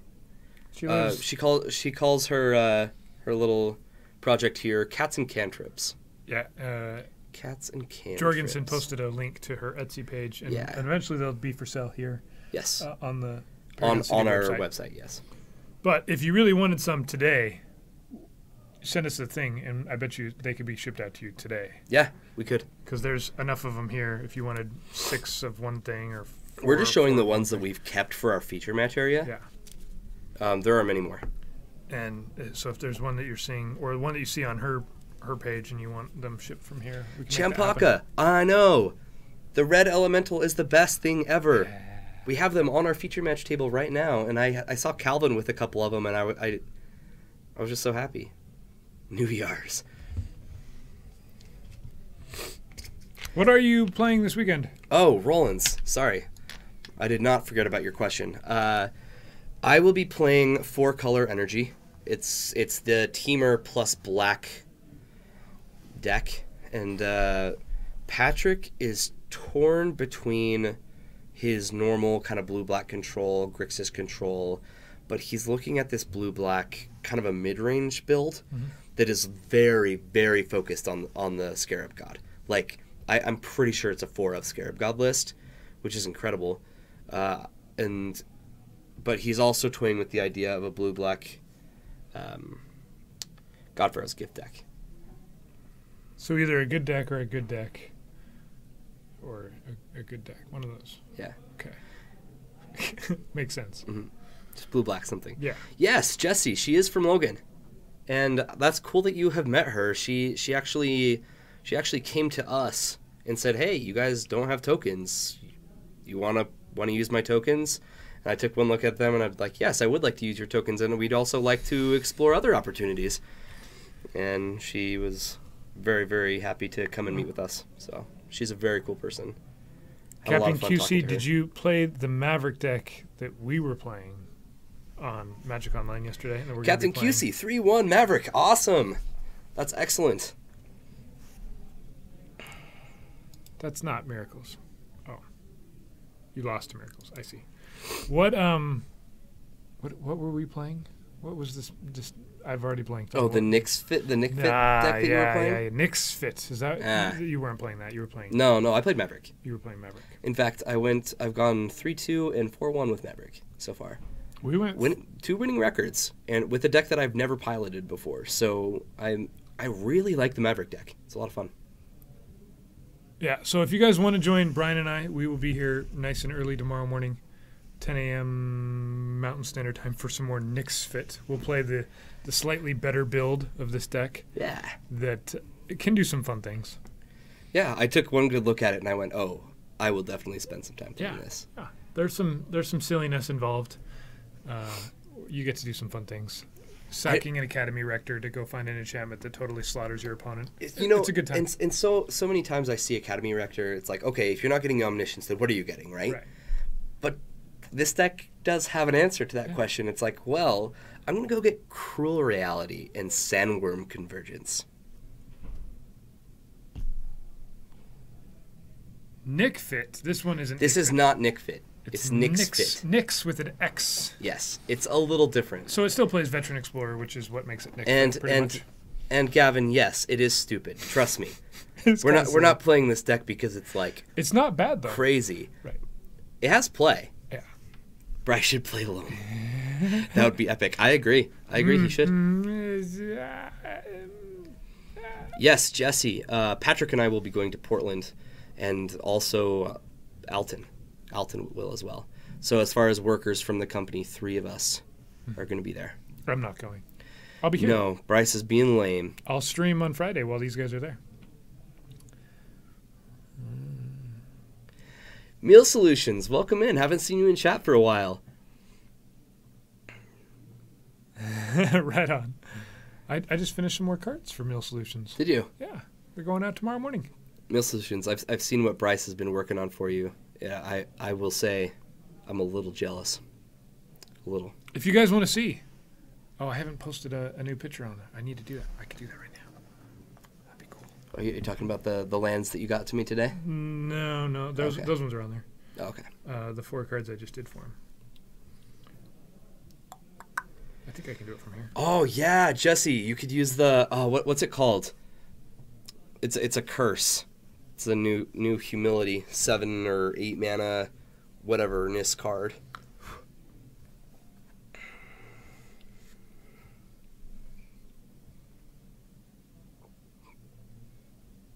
Wishes. Ponders and wishes.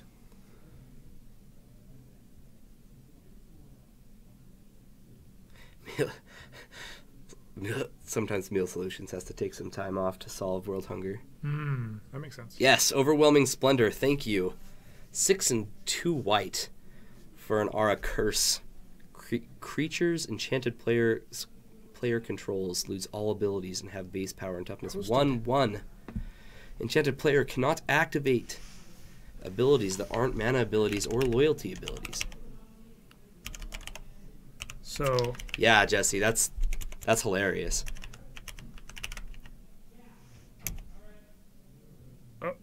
Oh, did I mess it up?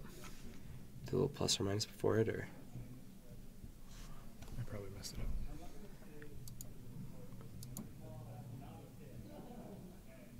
What is the plus or minus? Where'd that come from?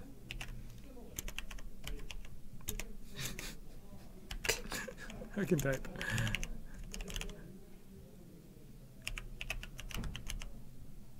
There we go. Let's try it this way.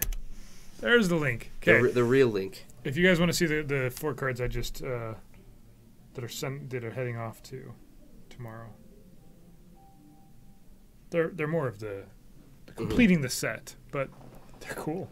Yeah, but Jesse, it doesn't just moat though. It makes a 5/5 every turn. Eventually, it will just win the game. We did win with a Sandworm Convergence in Legacy. It happened on Monday. I wouldn't be surprised if it happens again tomorrow. And you know, I hadn't really taken a good look at the deck list, but I knew it was an Academy Rector deck, and I just thought, yeah, but what good sack outlets are you using? And then here's Brian going, this one and this one and this one. I'm going, oh, yep, yeah. So we played Sandworm Convergence thinking, haha, their flyers won't be able to attack, and they were like, oh, yeah, and we get a 5/5 every turn. Oh yeah, that actually wins the game. Yeah, on roids, exactly. Yeah.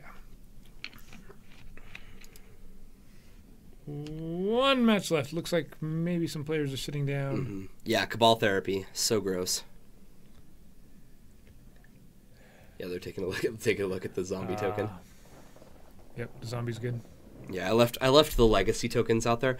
Maybe at the end of the tournament, I'll run out there and grab the tokens that I have for legacy that are sitting out there, and we can show those ones off too.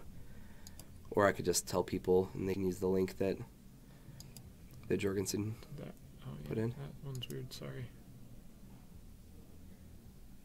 Did it actually post? Yeah, it did. That worked. Cool. Those ones turned out pretty sweet. Yeah, those ponders are amazing. I'm a little jealous. I said that today as I finished his, and then I'm looking at mine going, I need to find the time to do my own ponders now, because those turned out pretty sweet. Next card is Dark Ritual. Oh, yeah? Yeah, it's going to be interesting. What art has been chosen? It's not chosen yet. There's going to be a couple choices. Excellent. Because are you going to do the whole one of each? No. No? I don't think so. That would be a little bit more time consuming. Yeah, probably. A lot of the time for these, you would hate me then. I don't really include it in the cost. It's just the time of designing, right? Of doing this part of it, because often I'm not happy with it until I get to a certain point, and then I realize that I've spent like 4 hours just designing one altar without even touching it yet. Yeah. But yeah, let's go back down there. Ice Age and Mirage. I like Tempest, the Tempest Dark Ritual. I've always been a big fan of that one. I just like magic art. I just like it all so much. Ice Age is kind of funny if you start altering it. Then, so part of my goal with these ones is to keep them permanent playable. Yeah. Which means leaving the art recognizable, and utilizing what's already there, right? Mm-hmm. And some cards you can do that with better than other ones. Mm. Well, Yeah. thanks, Jesse. I think they turned out pretty cool. Yeah, those are going to Meal Solutions, right? Yeah. Yeah. There's also a Rite of Flame that's part of that as well. Yeah, the dude with a glowing hand. I come from when Tempest was released, and that Dark Ritual art was like something very different than what they had done in Magic beforehand. Along with like Curse Scroll, where the art just really jumped out, and Yeah. the lighting was done a lot differently than other Magic cards. Meal Solutions is not in this state. He's far away from me. Yeah. He's way on the East Coast. Nope. So eventually, once I send him enough cards, I'm going to have him photograph the deck and send it back to me, because we're just doing it a playset at a time pretty much. But yeah, if you guys are ever interested in some altars along these lines, I've got some other stuff on that page, some other things that I kind of messed around with. Yeah, and Let me know. he keeps having new ideas, and he'll come to me and he'll be like, "Yeah, so I've been thinking about this, and I'm trying this specific thing out. What do you think?" And I'm always like, "It's awesome, duh." I think we're going to either alter the which one did he say? I already messed around with it for a while. Which one is it from? There's so many Dark Rituals. You say Ice Age? No. Not the Merkidian Mask. I kind of like the Merkidian Masks. Dark Rit cool to alter. Yeah. Let's see real quick. Oh, that would be cool to see Bryce's altars on the SCG tour. Or Eternal Weekend. Yeah, that'd be awesome. Oh, yeah, I actually really, really like the Invocation art for Dark Rit. It'd be way hard for you to work with a foiling like that, though. Right? I don't know. Not necessarily. Maybe not? I've started messing with foils, Okay. actually. Yeah. And like the Deathrite Shamans are foiled, Mm-hmm. and I like the effect. Yeah, and they've been holding up really well, too. What are we doing? Not Merkidian. Or is it Saga? Nah. Mirage. Yeah. Yeah, Mirage. So Meal Solutions said maybe this Mirage art, and I started messing with that. And then I was thinking maybe this, keeping the modern, this is one of the few, the Divine versus Demonic Dark Rit. It actually feels more in line with the other altars I've done so far. But yeah, I can see you working with that in a similar way. That's blacked out white border style you have. It's my favorite.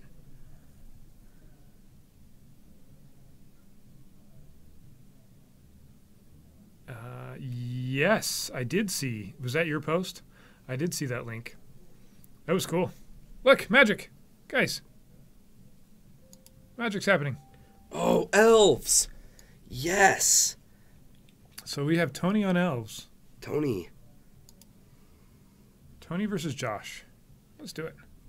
Yeah. I haven't gotten to do commentary on elves ever. This is the first time. I'm so excited. Tony. Elves. Josh. Miracles. Or blue-white control. I'm going to keep calling it miracles.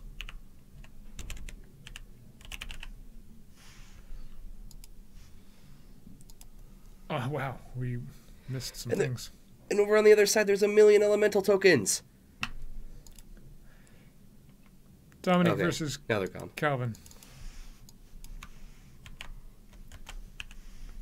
Calvin won with like 5 elemental tokens. Mm-hmm.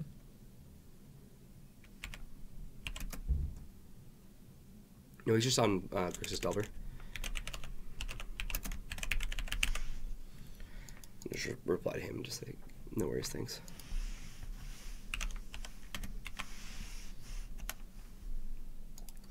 What's happening? Elves are happening. Ooh, elves versus counterbalance. This is a bad news for elves versus counterbalance with a with cavern. Cavern. That changes things.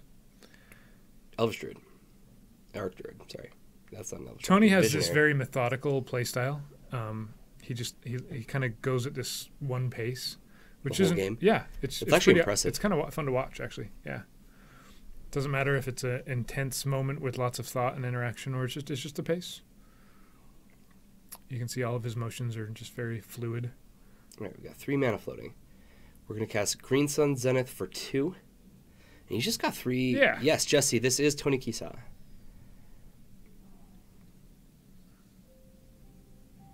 We played against elves with our Nyx Fit deck. Mm-hmm. The opponent successfully glimpsed all 4 glimpses in 1 turn. Whoa. He won that, no kidding. That game. No kidding. Yeah. All right, so he actually did end up Green Sun Zenithing for 1, and he got a Wirewood Symbiote. Hey, Matt, welcome in. We've got elves versus miracles here. The 4th best forest art. This is the. I'll take top 5. Top 5. It's good. cool because it's got the old star foil process, which is sweet. Trillix, hey, thanks for the follow. Appreciate it.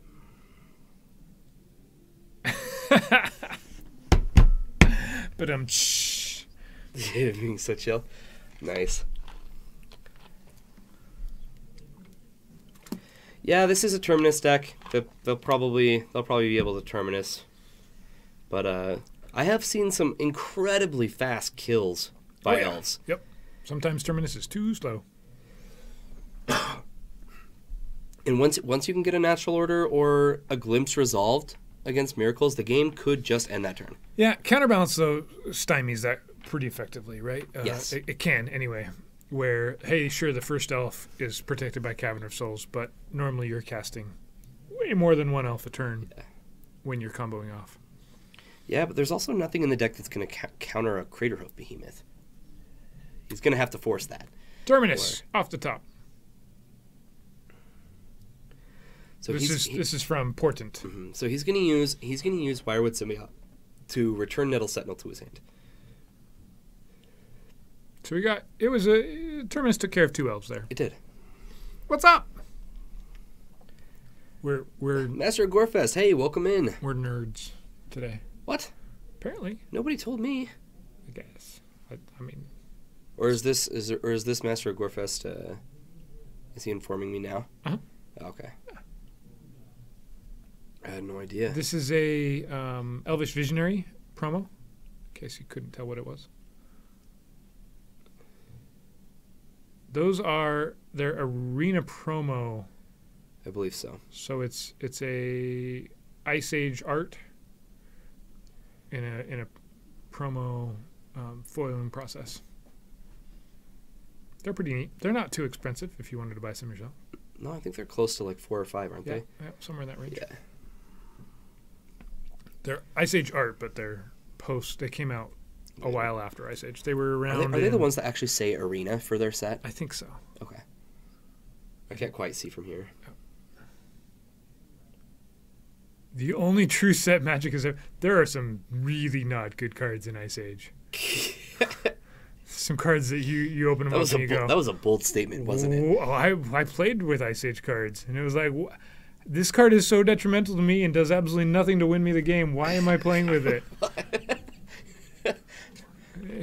People that are like ramping up poorly to get a Polar Kraken out, and then they lost because they played a Polar Kraken. Kraken. Crikey. And then a little bit later, people realized that, there was this Necropentance card that was printed that was really, really good. All right, we've got another fetch. So something interesting about this Elves deck.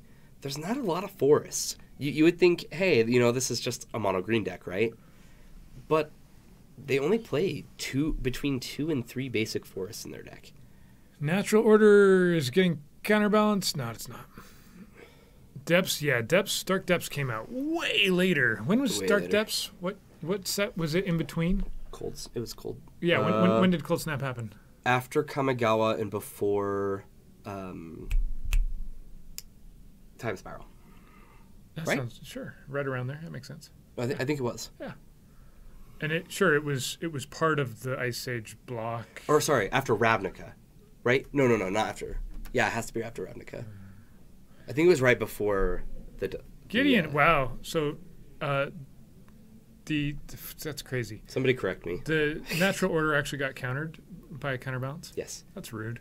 He's using zombie tokens since we don't have Night Ally tokens yet. We don't have Night Ally. No, that's another one I need to talk to Leah about. We have soldiers.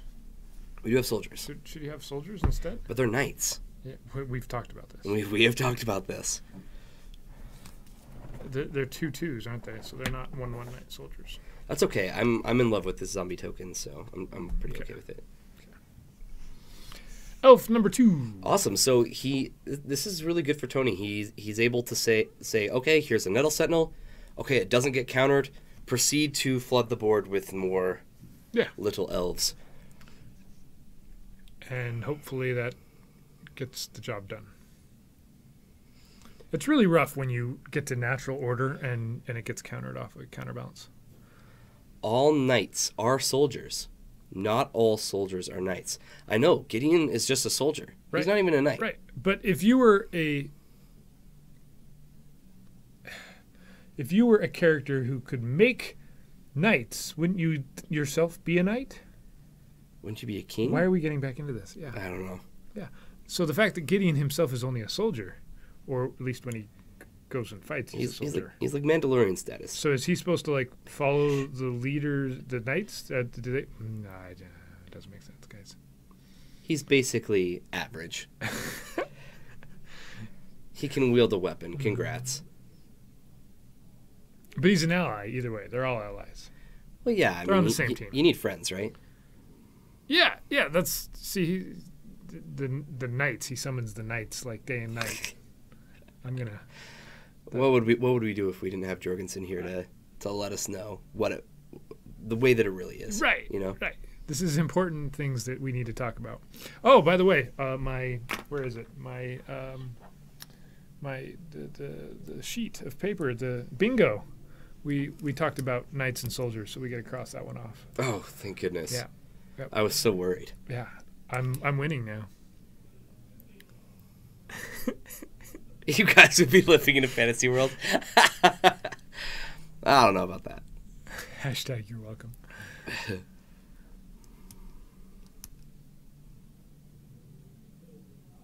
Tony unfortunately has monks. No cards in hands. Not really where you want to be if you're elves. He doesn't have a way to bounce Visionary to draw more cards. He's just kind of stuck here with these 2/2s. Yeah, at this point he's looking for Natural Order, and he needs it fast.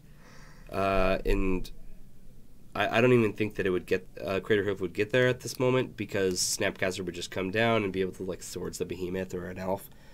He wouldn't take lethal, and then yeah, this is definitely looking like Miracle's going to take game 1. And I think this is a very good matchup for Josh. Only training other humans. Yeah, getting an early counterbalance down is pretty rude. Yeah, in a deck that has literally just 1-drops. It's a jerk move, Josh. Unbelievable. Jerk move. He's balancing that counter again. No? No, it's good. It's a good one. Nice. Counterbalance is going to trigger. Doesn't matter. Josh gets to see what he has, so he can fetch it away if he wants to. That's what that does for him. Yeah. It's a free scry. Ish. It's the first part of scry. Sk.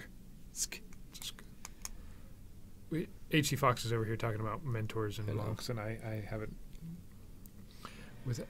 What Fox is trying to say is that once a human has been trained to be a monk, it is no longer a human anymore. Oh, that makes sense. You lose your race, but not your class. Right? See, he says, if you were human monk, you'd think that you'd train humans to be monk. Alas, just monks. They're just monks now. Just not human monks. Nope. Nope. I kind of actually dislike that there's humans in Magic. Because now everything that looks like a human has to have human whatever it is on it. And so we get these, instead of tribes, we just have the human tribe. And the human deck is just going to keep getting better and better and better, which is... Not every plane has humans on it. Now, the last many blocks have had humans, though. Terminus! Termini! Hardcast. Terminated. Yeah, and I think this is probably enough for Tony to concede, which is probably what he's trying to decide at the moment. It's like, okay, is there any route to victory from here? No. I'm just going to go ahead and say no. Ken Luren, is it Brian? I'm not sure. Core greater than human. Core are a beautiful race.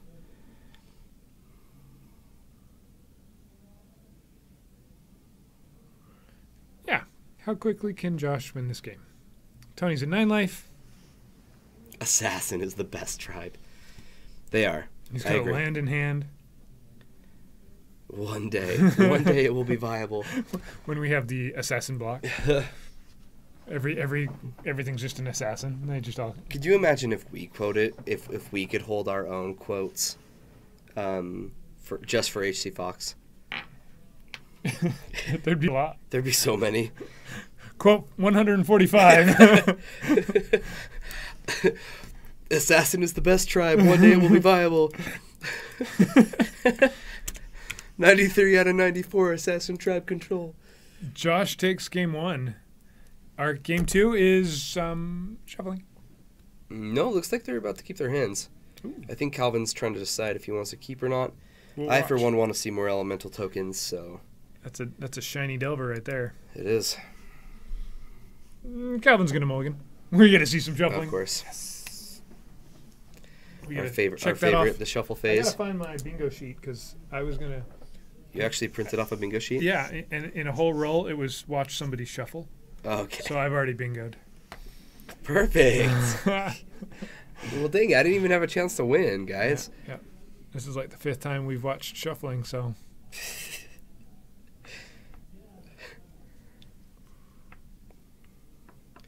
And here come the K-Grip. 93-94 Assassin Tribal. Royal Assassin versus... Is there any other? That's the only one. I don't know. 4 of Royal Assassin. That used to be a really strong card once upon a time. I played with it. Yeah, Jesse, I definitely would expect to see Elves bring in some kind of answer. They also have Reclamation Sage as well. For the other matchup? For Elves versus Miracles, Reclamation Sage is They're sideboarding. A pretty good card. Here's a Ponder. Tree Folk is an actual tribe. You can actually make a deck with that. Yes, you can. In fact, when they were in Standard, I got to play Tree Folk quite a bit. They were a lot of fun. There's some foil Tree Folks. Oh, have you guys seen the Judge promo, Doran, Siege Tower? Super pretty. Yeah. It is so gorgeous. Yeah. haven't seen it. Trilix, I'm with you. Treefolk is a great tribe. That strand is flooded. It really is. It's stuck right there. It's stranded. Oh, guys. We're about to see some tokens. This is why I'm here. Next turn. Gotta wait patiently. All right, I'll settle down. Don't let it get killed by this. It's Omnitel. It's not going to die. Probably not. Probably not. It might win. It might win. I know that Calvin has at least one game. If I had to guess, this is game 3. Dominique has 2 lands. He's going to fetch. Does he also have a Lotus Petal and a Show and Tell? It's the onions? It's the onions. Okay. Is Captain QC trying to get in on the quotes? I don't know. Is that what's happening? I can never tell. Turn 2, Omnitel has a Preordain. That was going to happen no matter what. Yeah, we see a Soul Land and an Emrakul. It looks like he's going to put both of those on the bottom, and he's going to find an Omniscience. You're cooking at the moment? That's awesome. You're watching stream while cooking. You should also watch the stream while eating and sleeping. Yeah, I agree. I don't know. And whatever food you're making, I'm starving, so send some my way. It has onions in it. I like onions. Yeah. I do. Look, guys, elementals. Excellent. It's very cute.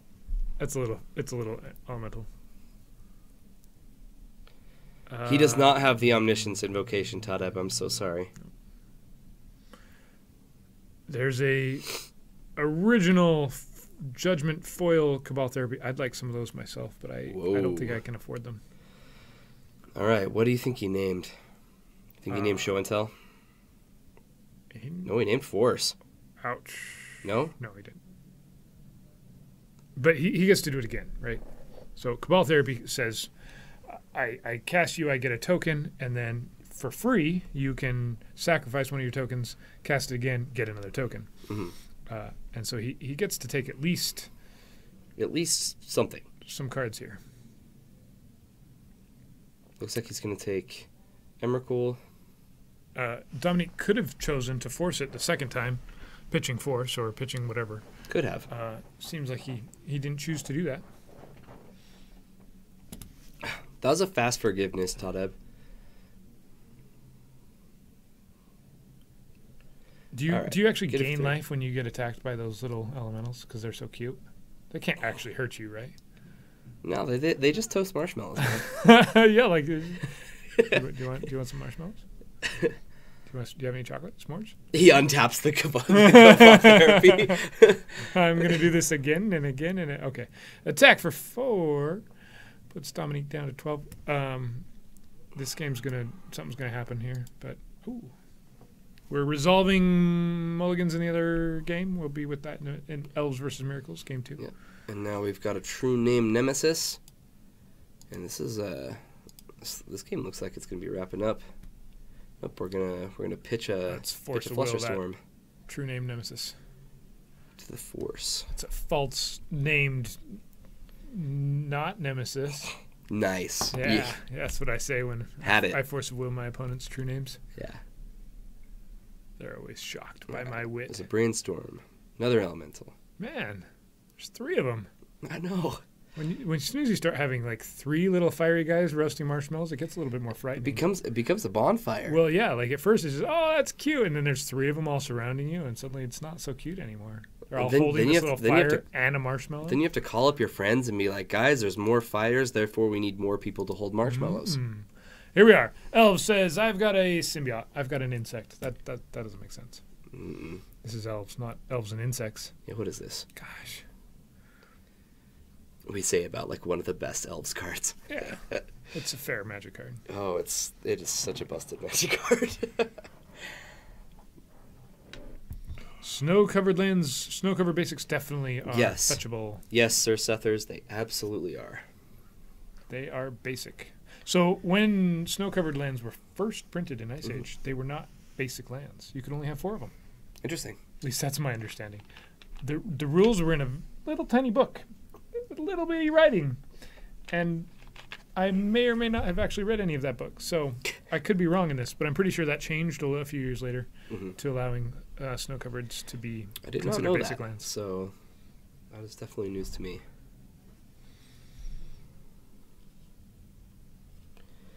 All right, we've got a follow-up of Aquarian Ranger and a Heritage Druid. So this is going to be a really, really scary turn from... The worst was when you were like, no, I'm pretty sure you don't get to draw up to 7 cards every turn. It says so here on page 345, right here in this little text. Guys, no, look, I promise you, you're doing it wrong. That actually happened. All right, there's a Dryad Arbor. Yeah. And he just attacked. He didn't... He just attacked. What is he doing? He didn't even use that for mana, guys. He didn't I'm even so combo confused. off or anything. It looks like he has a Birchlore Ranger and a Deathrite Shaman in hand. So I understand there's no payoff for mana right now. And he's protecting himself against a Terminus. Yep, this will be Terminus. Can he protect? He can protect one thing here, right? Yeah, he's deciding which one he wants to. Return the Heritage Druid? Well, the Aquarian Ranger can bring back the Dryad Arbor. Oh, And, look at that. He yeah. gets to return 2 things. Mhm. But the two most important cards will go to the bottom of the deck. Surgical Extraction. Hello. I think that's something he wants to resolve. That's pretty nice. Dryad Arbor. Deathrite Shaman. That's what my guess. Nope. He's gonna go, Heritage Druid. Look how he did that. He pulled out the one card. Nope, this one. Haha. and then he'll go Birchlore Ranger. And this way he has 1 more mana. He'll probably play the Deathrite. Yeah. So Birchlore Ranger is kind of a mini Heritage Druid. A lot of the Elves decks will run maybe 1, Ooh, maybe 2. I think you surgical right now, don't you? I think so. Your opponent, your Miracle's opponent, hasn't countered, hasn't tried to counter anything, hasn't acted like I've got a Force of Will or anything. Might as well. Yep. Let's pay 2 life. Get rid of Terminus. That's the card the Elves fears the most. And Josh looks at his hand. Oh, he had a Force of Will the whole time. Yep. He says, Force of Won't. Yep, and there's just a Terminus on top of the deck. Oh, this is brutal. Oh, no. There's another Terminus. So we've already decided that Josh plays a higher number than 4 Terminuses. Yes. Right? He's figured out a way to have at least 15 of them in his deck. I really want to talk to him more about that strategy because It's effective. it'd be great if I could learn. Yeah, if you can just sideboard in extra terminuses, terminize. And never get punished. Duck check. Oh, jeez. So Tony's unfortunately in a very similar situation as last game. Yeah, the Dryad Arbor did also go. Yeah, I'm not sure what he did with the Dryad Arbor there. I'm a little confused as well, Tadeb. He just drew one off the top. Oh, did he? I think so. Okay. I think he did pull out. I don't know what happened with it there, but it was interesting. All right, what's he gonna name with this? He's gonna respond, sword something, brainstorm, hide some things. Yeah, and like that Heritage Druid should be exiled, but I think Tony's Very dead. yeah. You think he bounced it first? That makes sense. With an elf Tadeb, he only had Heritage Druid, Deathrite, and Birchlore Ranger. There was no bounce elf. I think he decided not to play it, or something. Or maybe Josh let him go back, and not play it. I'm not sure. Josh just revealed his whole hand. I don't know. Things are happening. It was a Cabal Therapy. Oh. Counterbalance comes down. Okay. This is a Pendlehaven. Oh, he brainstormed in response to the Yeah. Cabal Therapy. Okay.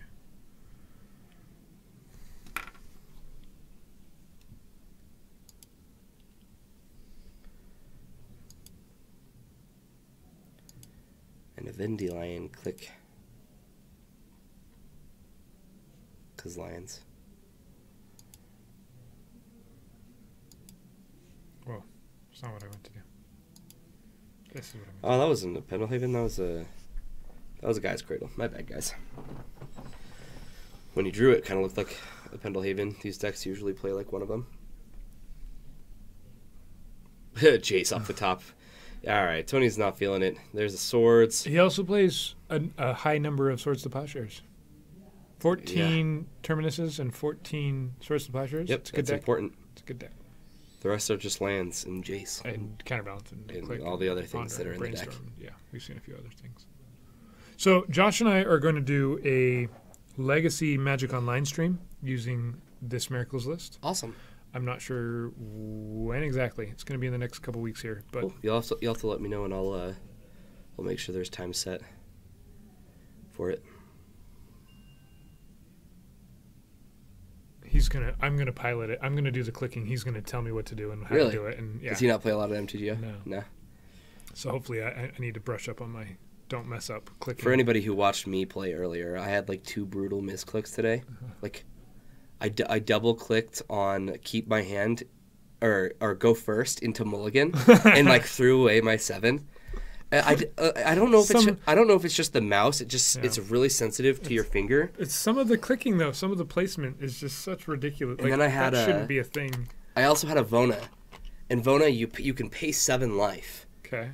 And tap it to destroy a non-land permanent, which is really powerful. And since it's a 4/4 vigilance with lifelink, you get to just keep gaining life, so the 7 life doesn't really feel all that bad. Well, I accidentally double-clicked on that, too. So you destroyed itself? So I paid 7 life to kill itself. Yes. I had a rough day today, guys. MTGO destroyed me. It makes sense why he can always resolve a Terminus. Yeah. Through a Catactique? Yeah, no kidding.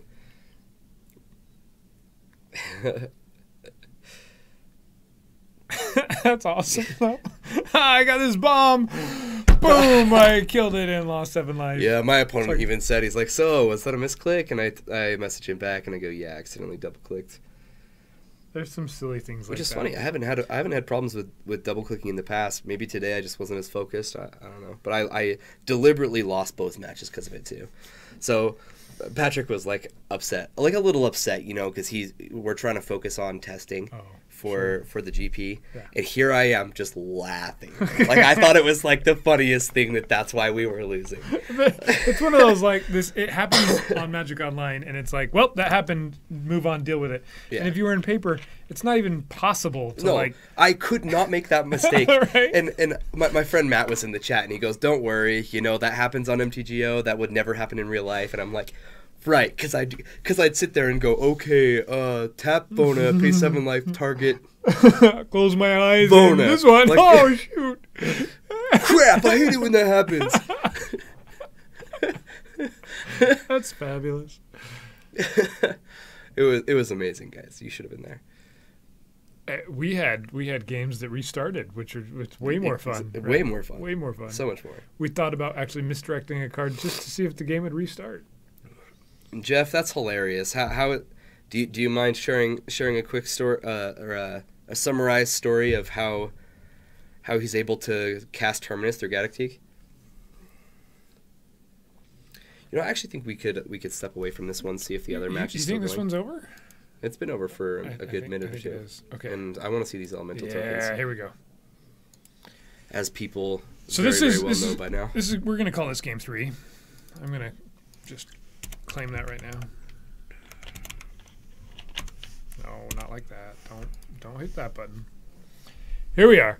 We've got Young Pyromancer with a token. Oh yeah. Next to a Death Threat Shaman. Mm-hmm. A non-altered foiled Death Threat Shaman. Yeah, I don't get it. It's okay. Whatever. Next to some islands. And a polluted Delta. One board presence versus one not board presence. Omnitel usually doesn't really have much of a board presence until it's already won. Right. They need more cards like Ruination in green and white. Just to destroy all non-basic lands? Is that? Unfortunately, Trilix, it's not really something that's happening in Standard.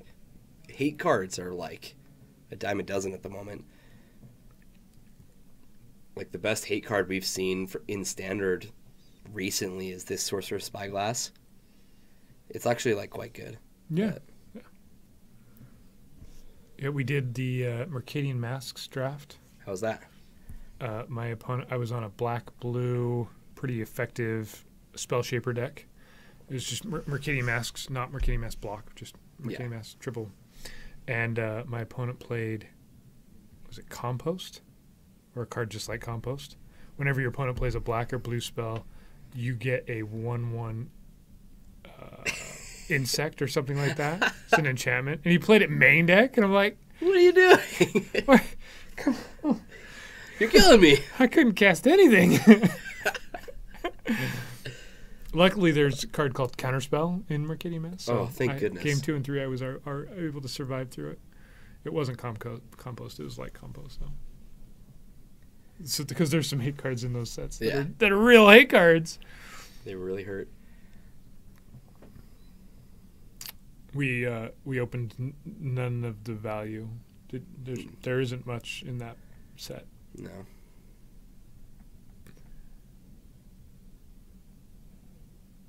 Ah, yes. He doesn't get through Galactique, but all of the Source to Plowshares help. Yeah. Yeah. Okay, gotcha. Yeah. But the 14 plus. Love it. That's fantastic. Reclamation.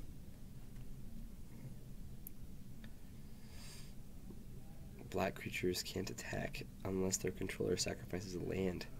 For each black creature he or she controls that's attacking. No, that's not the one. That wasn't All right. Calvin gets this one. Winner. Looks like Omnitel just couldn't get anything important resolved, and Elemental tokens are bigger and better than large creatures. yes. Everybody, you've heard it here first. Well, other creatures you can't roast marshmallows on. Just saying. Grizzlebrand, I think, can roast marshmallows if he wants to. Did he tell you that? Compost. No, it wasn't Compost. What's the card? Crackdown? Crackdown's a sweet hate card. You can just go... You can just search Mercadian Masks. Yeah. It's a really slow way of doing it, but... I don't think it takes that long. It's a green card. Whoa. Yeah, I can't draft cards like that anymore. Return to Miracles. It wasn't Crackdown. It was... Why can we... Viewing is a checklist. Spoiler.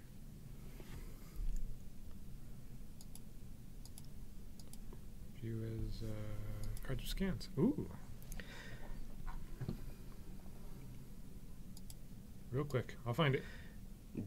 Joakalil, you want to watch more Miracles? Well, lucky for you, it looks like we're gonna have Josh in our finals. He is very well known for playing Miracles around here, and also a fantastic pilot. Who's gonna find this enchantment before me? Somebody had Rushwood Elemental.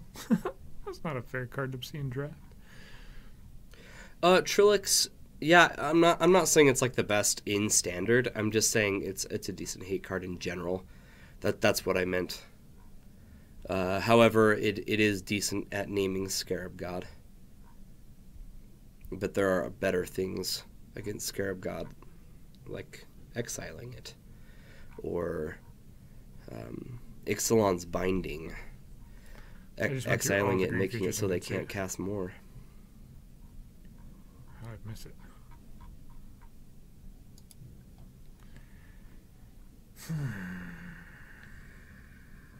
Batala, he actually. You're looking for the Miracles list, I assume is what you're talking about. He switches his lists almost every week he plays. So he's probably got quite a few. Snake Pit was the enchantment. Whenever an opponent plays a blue or black spell, you may put a 1/1 green snake token into play. It's fantastic. Game 1, my opponent had a lot of snakes. I don't have his list now, but when here in a couple weeks, Josh and I are going to stream his deck on Magic Online. Yeah, we can keep you updated on that. But we've seen quite a few different builds from him. Some with counterbalance main deck, some without. Some where the win conditions are Jace and Gideon, like he is right now. Some where it's Monastery Mentor, Yeah, which is also in there right now. And sometimes we'll see him like very threat dense, other times very threat light. Sometimes he has the whole soothsaying counterbalance thing going. Other times we've seen him just counterbalance, no soothsaying at all. Yeah. He switches it up all the time. There are good people on Miracles. I don't know. I'm not sure. I actually enjoy playing against Josh quite a bit in Miracles. What decks do we have today? Well, we've seen a couple Stoneforge decks. We've seen Elves Miracles. We've seen Grixis Delver. We've also seen Omnitel. Mm-hmm. And Lands. Those are the decks. Yep. Is there anything else? So far that we've seen. Maybe. Food Chain. We saw Food Chain. Yes. We have seen Food Chain. And I'm sure there's some others out there that we haven't seen yet. I would assume so. Since we're on round 4. Soon to be round 4. Heading into our final round. This is some... Release the Ansing for the win. Release the Ants? Is that a thing? Oh, yeah. Yeah, they play in the decks that use wish boards. Probably a card we can show. Hit F11. That's what I just heard. Yeah. It's a Morningtide card. And it has this awesome ability called Clash, which everybody knows about, and everybody knows is the best ability ever. 1 damage to target creature or player, clash with an opponent. If you win, return it to your owner's hand. Yep. And then you get a clash, where each clashing player reveals the top card of the library and then puts that on the top or bottom. And if a player wins, if he has a higher converted mana cost. And since you're Omnitel, you often have the higher converted mana cost. That's the idea here, right? Actually, you can set up ways to put Emrakul on top. In fact, one of the most common things you see with Release the Ants is you'll enter the Infinite. Mm-hmm. And Enter the Infinite means you draw your whole deck and put 1 card back. Mm-hmm. So you just put an Emrakul as your last card, and then you use your wish to go get Release the Ants, and then you just cast Release the Ants off of Omniscience. This is a way to fight through Ensnaring Bridge. Or something like that. Yeah, and what's so nice about it is that you're not really committing anything from your main deck. You just got to have Release the Ants as a win con in your sideboard.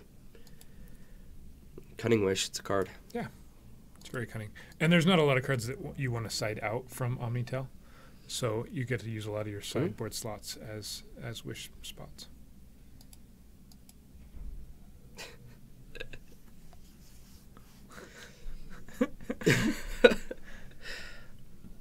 All right. Are we getting started with our next round? Oh, no. Are these guys just playing for fun, maybe? We'll watch it anyway. Probably. I'm done just watching some more games.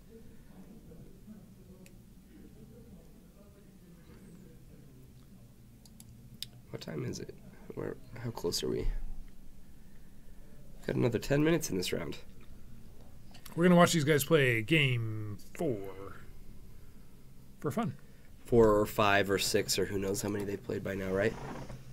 Could be 100. Probably not.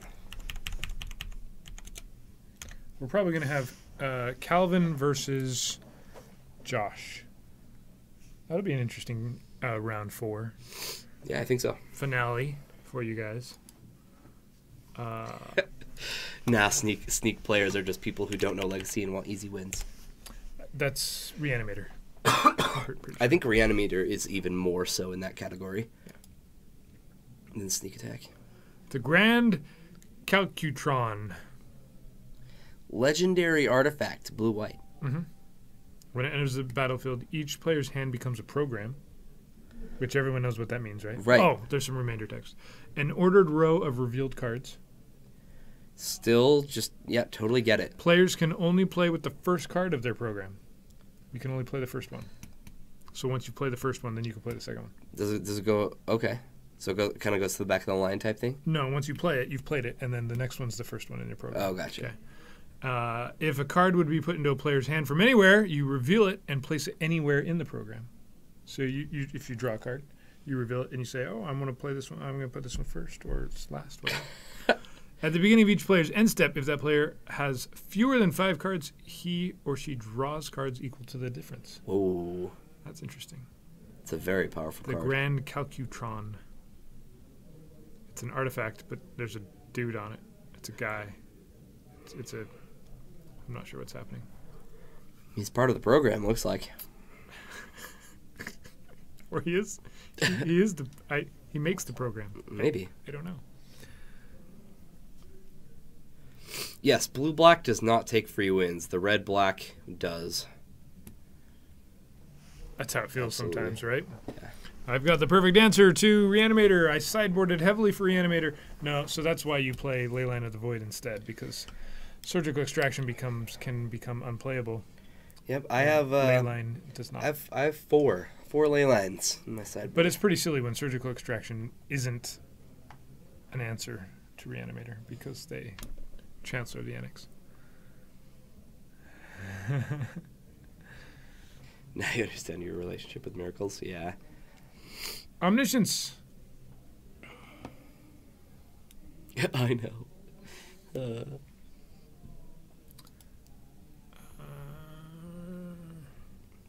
We looking at more uncards. Slaying Mantis. Did you see Squirrel Link? Yeah. Fantastic. That's a good time.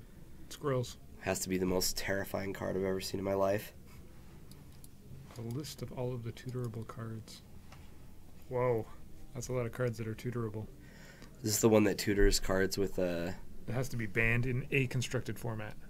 These are all the cards that are banned in a because like Mirrodin Block Ravager is banned. Yep.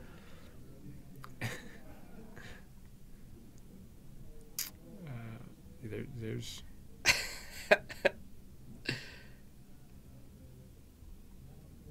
Goodness.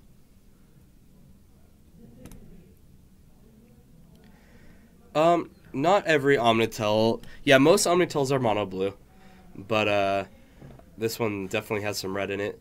It looks like it's a combination of Omnitel and Sneak and Show. Yeah, Sneak Attack in there as well. I definitely have seen this variant as well.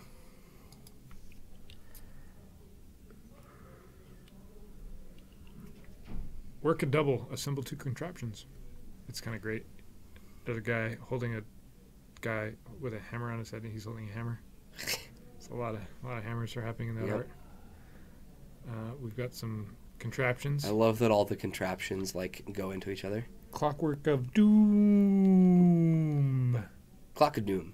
Clock of Doom. Clock of Doom. Pay 4, tap it. Move the crank counter to your contraption's deck's next sprocket and crank any number of sprockets contraptions. I just don't know what any of it means. Totally makes sense. What would be absolutely fantastic if that means absolutely nothing. Right? You sit down and play it. It says move the crank counter. You'll have like a second deck, a contraption deck. Yeah. And a second graveyard. Mm-hmm. And so there's things that'll happen, I guess. I don't know. Just trying to be smart. Yeah, for sure. So how does Delver win once there's a Griselbrand in play? It wins before. Yeah, but once it's in play. Oh.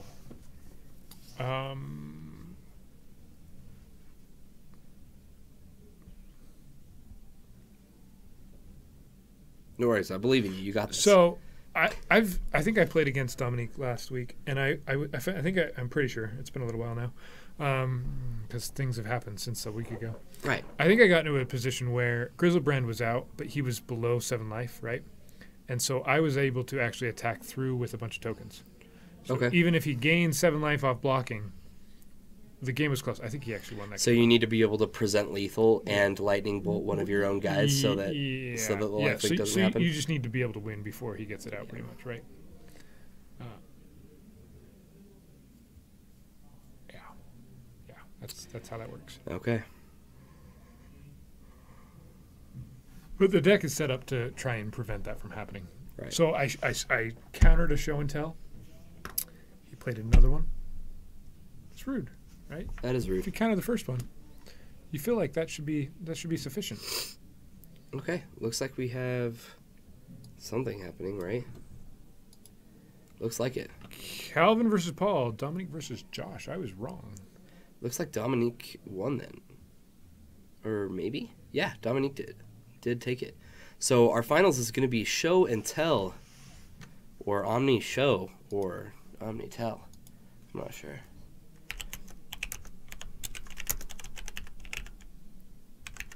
The undefeated is Dominic and Josh. Dominic and Josh, you thinks? Yeah. All right, let's update these things. We've got.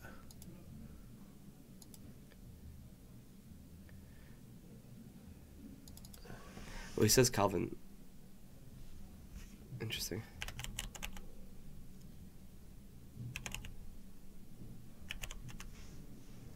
Invasive surgery. Jeez.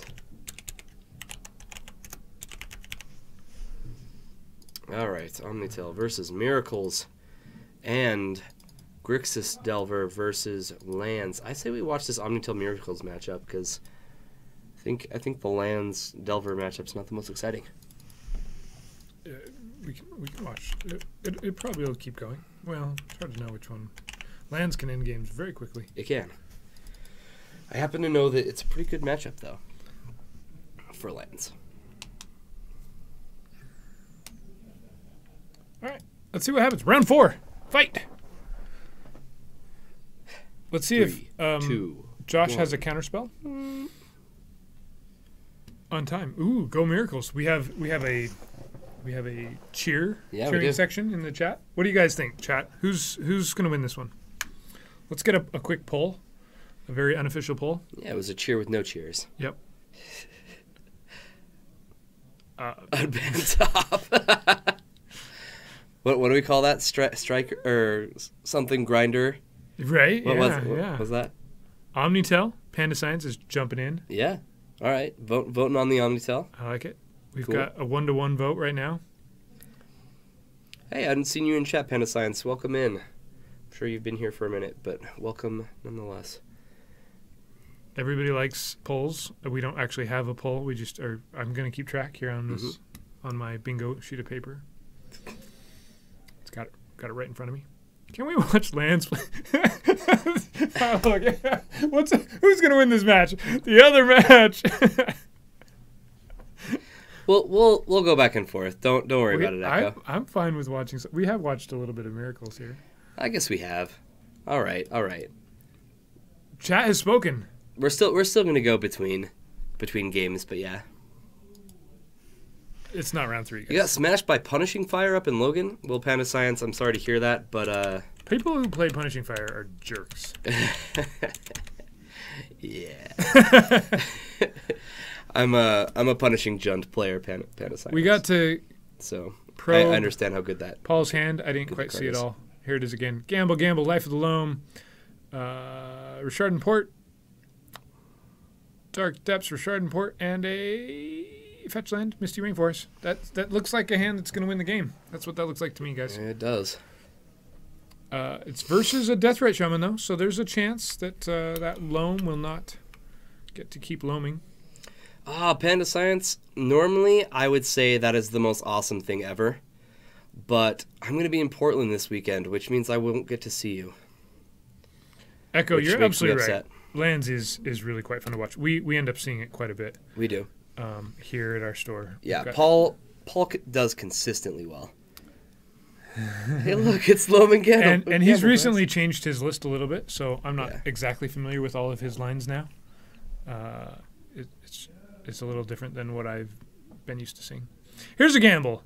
He's probably not going to go get a Life of Loam. I think he's going to get a Thespian Stage here. That's my guess, but I'm not sure.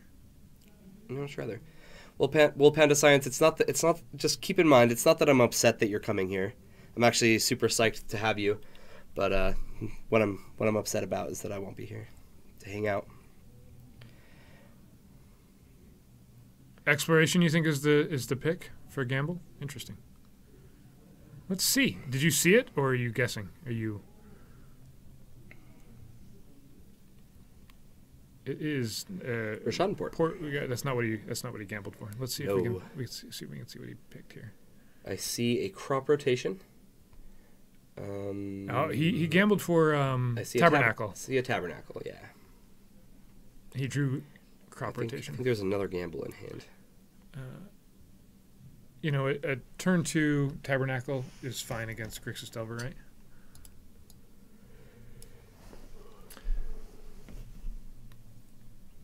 Ooh, he draws Punishing Fire. Nope, he's just going to run out the Tabernacle. Panascience, I will say that that'll be Friday night. Hopefully, I'll be in chat, and I can. And I'll be here. And I can. I'll be hang watching out with, you play. Yeah, I'll hang out with Bryce and Matt. Will be the commentators for Friday.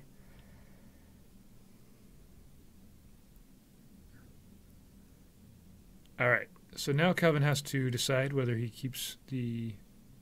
Oh, we're not there yet. We're almost there. Brainstorm first. End of turn.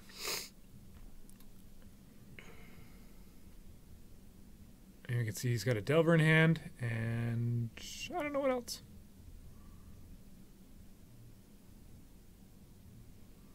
For a little while here, Calvin can pay for his Deathrite Shaman each upkeep by exiling a land from Paul's graveyard, right? Yeah. And that's not a horrible play if he's wanting to cast a Delver. Yeah, he's been activating Oh. Deathrite Shaman. That's what is that already to happening? pay for it. Okay, yep. Makes sense. I'm a turn late. I'm a turn behind here. Poor Calvin. He always has to play versus lands. They often do get to play each other. Yeah, they do. When you're the two, undefeated players. Yeah. Didn't we see lands lose to I think so. to Dominique? So Calvin might be the only undefeated after it. Yeah, maybe that's true. We don't have quite enough players to have two today. Oh, that probably is true. Huh? But Jukabog comes down and exiles Calvin's graveyard. And he does the same thing. Delver exiles the land to pay for itself. The Underground Sea pays for Delver. And Delver does not flip. So it just attacks for 1. It's not exactly what Calvin wanted to do there. No, Calvin needs to find a land. Well, I think he wanted to attack for more than 1. That's what he wanted to do. Yeah, but finding a creature there was literally the worst case scenario, right? So he's going to let both these creatures die. You always play against Paul round 1, Jeff. Well, Maverick's matchup's probably not the worst against lands. Brainstorm! Let's see if he can unlock himself from 1 land here. I see dual land and a fetch land. Okay.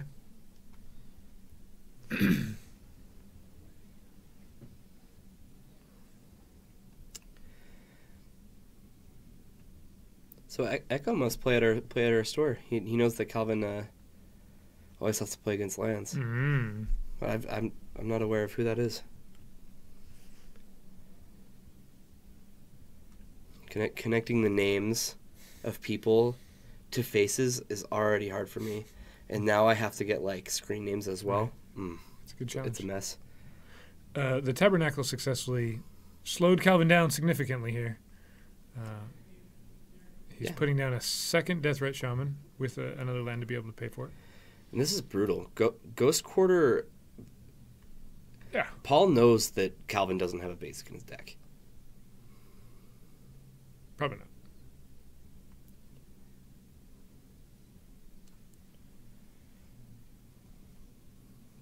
Yeah, Night of the Reliquary is good, especially if you can go get your own Dark Depths or your own Thespian Stage, right, against lands. And so you can use, if they've got one piece and you can copy it, that's a neat trick that Maverick can sometimes pull off.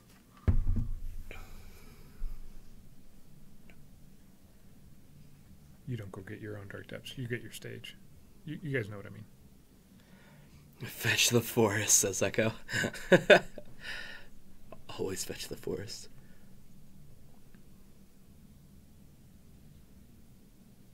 Paul is going to crop rotate. Going to get rid of that Dark Depths. Never to be seen again.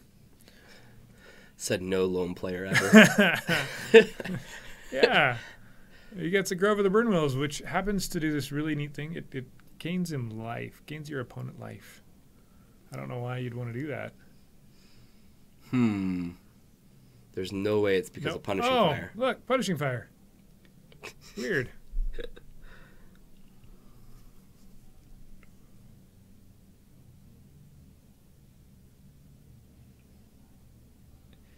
Okay, I got you, Jeff. He does have all of those things. Yep. Jeff, does your Maverick deck, does it play with a one of Raminep Excavator? Or is that what it's called? Mm-hmm. Excavator. Do you play one of those as a Green Sun target? Out of curiosity. Here's a true name nemesis. Nemesis.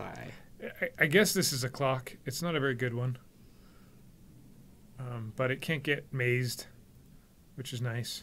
Does Tabernacle... can Tabernacle destroy it? Yes. It can? I think so. I agree, Captain QC. When I played Maverick in the 2 leagues that I've run with it so far, every time I found that card, it was fantastic. Because the creature itself has the ability, so it's not... Yeah. It's not protected from having the ability, so it has it, and then when it gets destroyed, it's not protected from destroying itself. Gotcha. Yeah, that makes sense. All right, dazing, Pachuca bogging. Right. Yeah, I was aware. I don't know why I didn't realize it right off the bat. He pays the Tabernacle cost. He doesn't auto lose right here. He attacks for 3. Down to 13, says Paul. Yeah. Yeah, that is good that they changed kind of the ruling. Yeah, it's like, hey, are you sure you don't want to pay 1? Are you positive? I'm not. Did you forget about your own creature's ability? So you do have to remind your opponent on something like Path to Exile. Yes. Where if you're resolving part of the spell, if they don't search their library for a land, you have to say, hey, are you choosing not to search? Right? Or are you choosing to fail to find? And that's a little different. I'm not sure. Oh, that's a good point, Captain QC. Yeah, I think you're right. I don't know. I don't think you have to. You don't have to remind somebody on Tabernacle. I do. The silly way it's worded. I do know that Paul is pretty good about it. I think every time I've watched Paul, he does remind his opponent. I think the purpose is he's not trying to like gyp his opponents for wins. Right. And he doesn't want to feel like he was rude or any. I don't know, because it's. But if you were like a GP or something, then you'd probably need to be a little more stickler about it when it comes to GPs.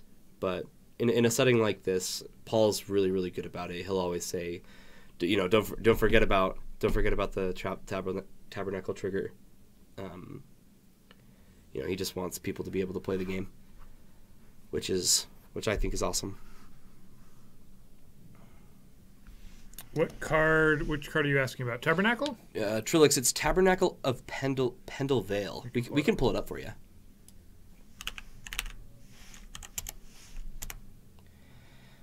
Pendrel Vale. And we can pull up the new printing. Yeah, we'll pull up the new printing just because it's a little easier to read.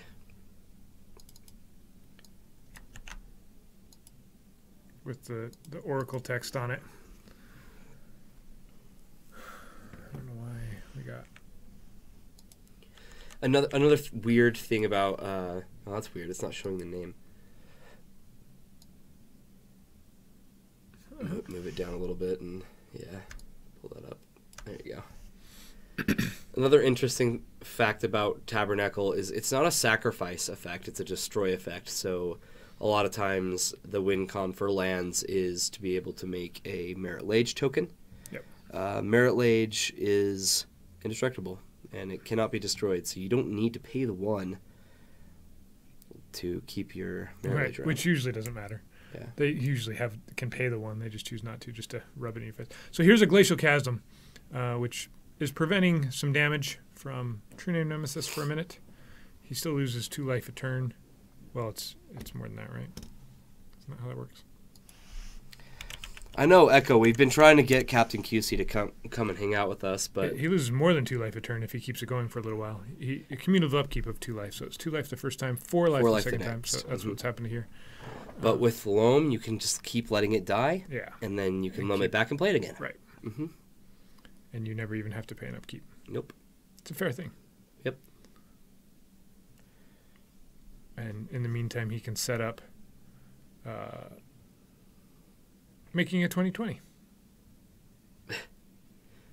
I like this. Calvin's saying, yeah. this is my mana for this. I'm going to leave this tapped under here. Yep.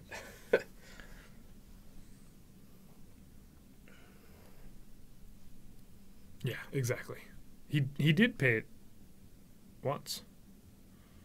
Here. Just copy it and let it die. Yep. 100% damage proof. Perfect.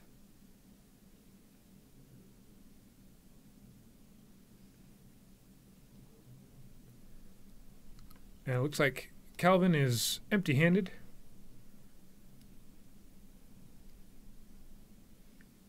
He does have the exploration out. Yeah, right.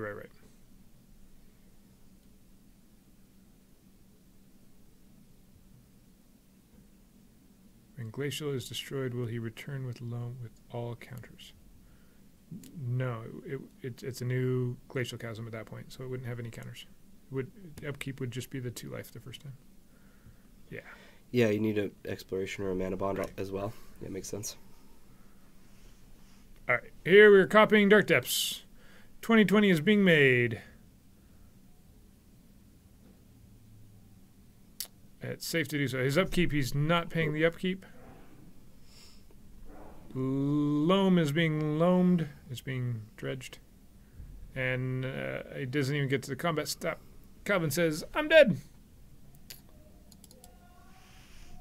Lands takes down game 1.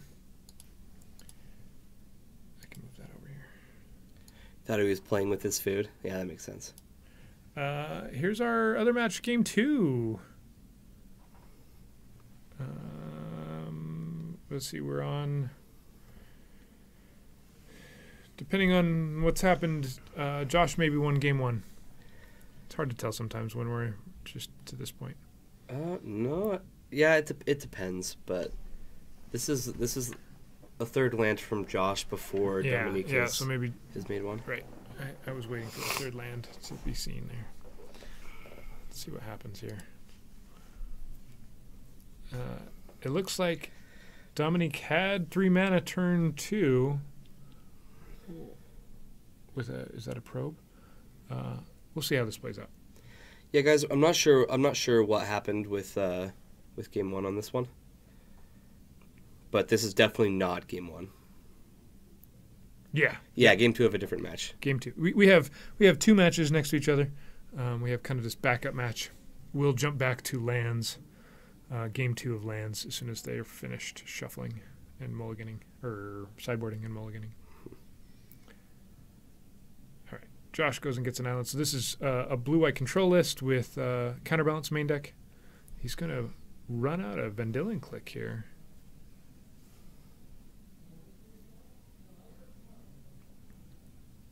And Dominique has to decide if that's going to fly, or it looks like he has a force of will if he wants to. Interesting. Okay. Josh is going to go ahead and write this down real quick. Looks like Dominique could have run out show and tell sneak attack last turn. Decided not to. With a force of will backup protecting it, but then he wouldn't have been able to. He wouldn't have had any red mana to next turn sneak anything out. Yeah, it's an interesting hand for sure. Yeah, he maybe doesn't mind losing a card there and getting to draw something else. Yeah, Batala, this is definitely a good matchup for Miracles. They have plenty of counter magic, plenty of ways to interact with the opponent's creatures. They kind of get to control the pace of the game. Yeah, that's kind of what Sneak and Show. That's what they do. You have it or you don't. Cunning Wish is an interesting card out of this deck. It provides a little bit more intrigue into choices and options, a little bit more toolbox, obviously. Yeah, so Dominique gets to take a look through his sideboard and gets to put... Now, what are the card types that he can put into his hand? Is it an instant or sorcery? Just instant. Just instant? So, Cunning Wish is instants, Burning Wishes is sorceries. Gotcha. He gets a Pyroblast, which is an interesting pick, since you'll lose your Lotus Petal to cast Pyroblast. Oh, okay. He's going to do it. Let's Byrobast this counterbalance. He's probably here still responding, so he's trying to counter it, not destroy it. Yeah, there are other wishes as well. Yeah, I knew about Living Wish. There's a Black Wish. It's the best one. You ready? What, just Demonic Tutor? Nope. No, it's a wish. Is it Black Wish? Yeah. I don't know if I've seen it. Let's look at wishes. Burning Wish. Cunning Wish. Death Wish. Death Wish. You lose half your life. Round it up. You get any card. Anyone you want. The others don't matter. I like Glittering Wish. I think like that has a lot of potential for Modern. Yeah. There's some interesting decks. I think Glittering Wish can do some things. Golden Wish is a little too expensive. It's kind of silly that all the other ones cost 2 or 3, and then for some reason an artifact or enchantment, because it has 2 things you can go get, it costs 5. Maybe a little miscosted. Yeah, maybe. Death Wish is where it's at. I agree. Burning Wish is maybe a little dubs. undercosted. Yeah. What he did to this chair. Right? Captain QC, I agree. Is that a new art style? We're waiting for postmodern. Oh, yeah. What comes next? Living Wish Bug Turbo Depths.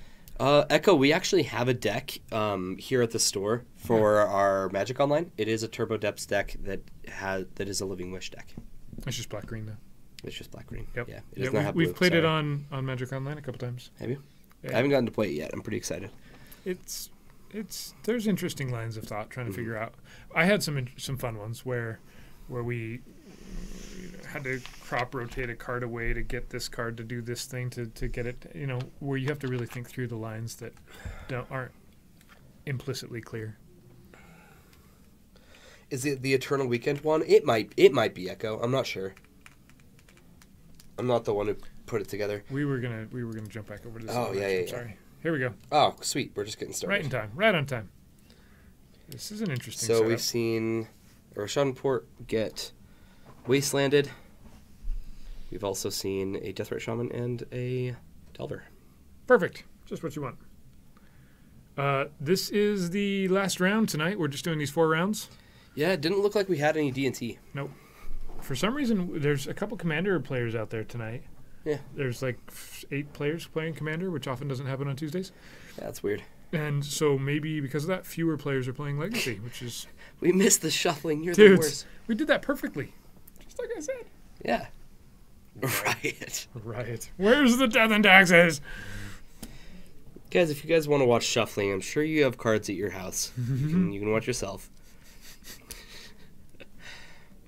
Here. Shuffling. Shuffle some cards.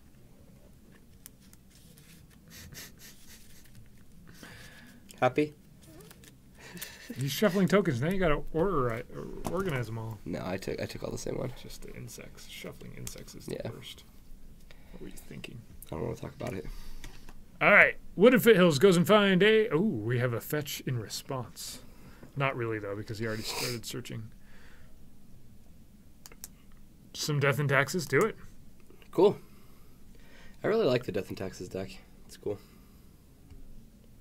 Crop rotates away the Dark Depths for a... What's he going to get? What's he going to get, guys? Is it another Tabernacle? Oh, speaking of that, Jeff, there's good news. This Friday, since I will not be there, I will be taking my Jund deck with me to Portland because I want to play. I want to play some Legacy while I'm in Portland. Therefore, you do not have to die to Jund. I'm not sure if that information is rude or like glorious. I'm not sure, but you can take it how you will. Uh-oh. The wrong order in the graveyard. It doesn't really matter, guys. The graveyard order doesn't really matter with these decks. Nope. I mean, I know in Legacy you're not supposed to rearrange it. You're not supposed to do it the wrong way, but these decks don't really care about graveyard order. Flip Delver. Are we gonna? We're paying. Okay, we already paid our upkeep costs. Yep. We're tagging for 3. Thanks, Captain QC. Savage. That's chat burn right there. Yeah, right. That was at the apex of his. It's just a culmination of all of the mean things Captain QC No, has ever said. he went back on it. Oh.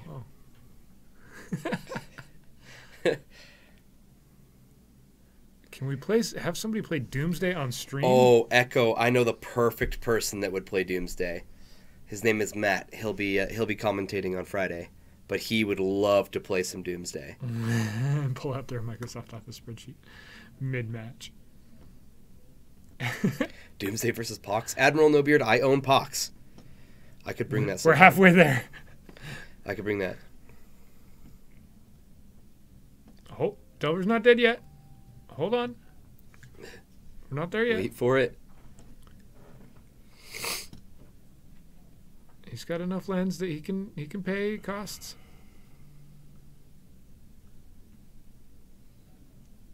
Who is the guy that would love to play Doomsday? Matt will be in studio here with me on Friday. We'll commentate. Yeah, his name is Matt. He is a very talented Magic player. Do you have 4 chains in your Pox deck? No. No. I have had access to one, but no. You don't just My Pox deck is a little different. It's a little silly. So I own Pox and Jund.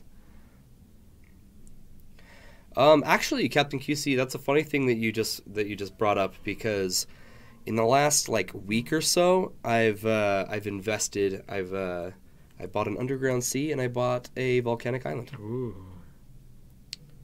And I have plans to pick up my second Tropical Island as well. So, all right, more decks will come from me. Paul successfully gets down a Dark Depths and a Thespian stage. We're back in. This feels a little bit better for Calvin than game 1. He bolts Paul. It's his upkeep. He's got to pay Tabernacle costs. And I'm not sure exactly everything in Paul's hand here. He may need to keep back Delver as a blocker at this point, depending on what he's got. Calvin, I think, plays a Diabolic Edict main deck. And, of course, this is a sideboard game.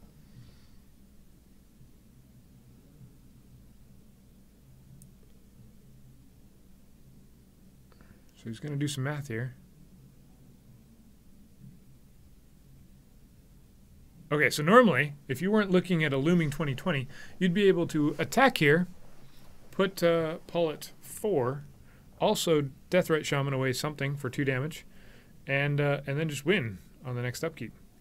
As it is, that's not how this is going to play out. So he pays for Deathrite by exiling a land. He taps his Volcanic Island to pay for Delver. Gitaxian Probe. Paul shows some lands. Calvin draws a card. Attacks for 3. He's just going to attack. He's just going to go. Oh, wait. Not. All right. Wasteland takes out Underground Sea first.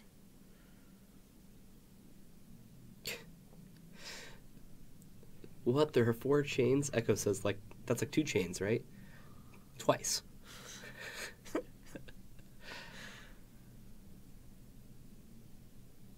Instead of the play, you don't want the play-by-play?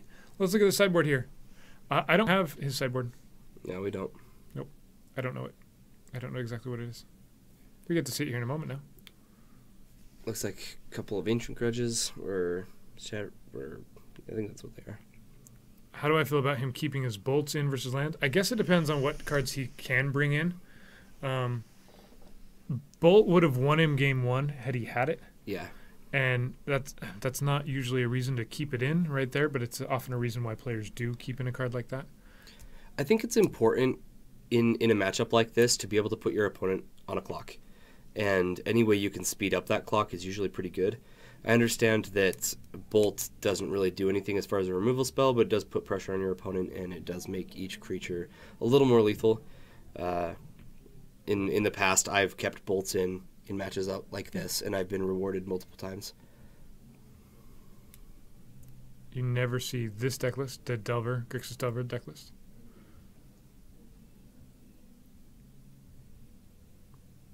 No watch is that large. Challenge accepted, Admiral Nobeard. Guys, that finishes up our Magic for round 4 here. No. Lands 1, and I'm not sure if Miracles or Omnitel 1. I couldn't tell you. It's already over.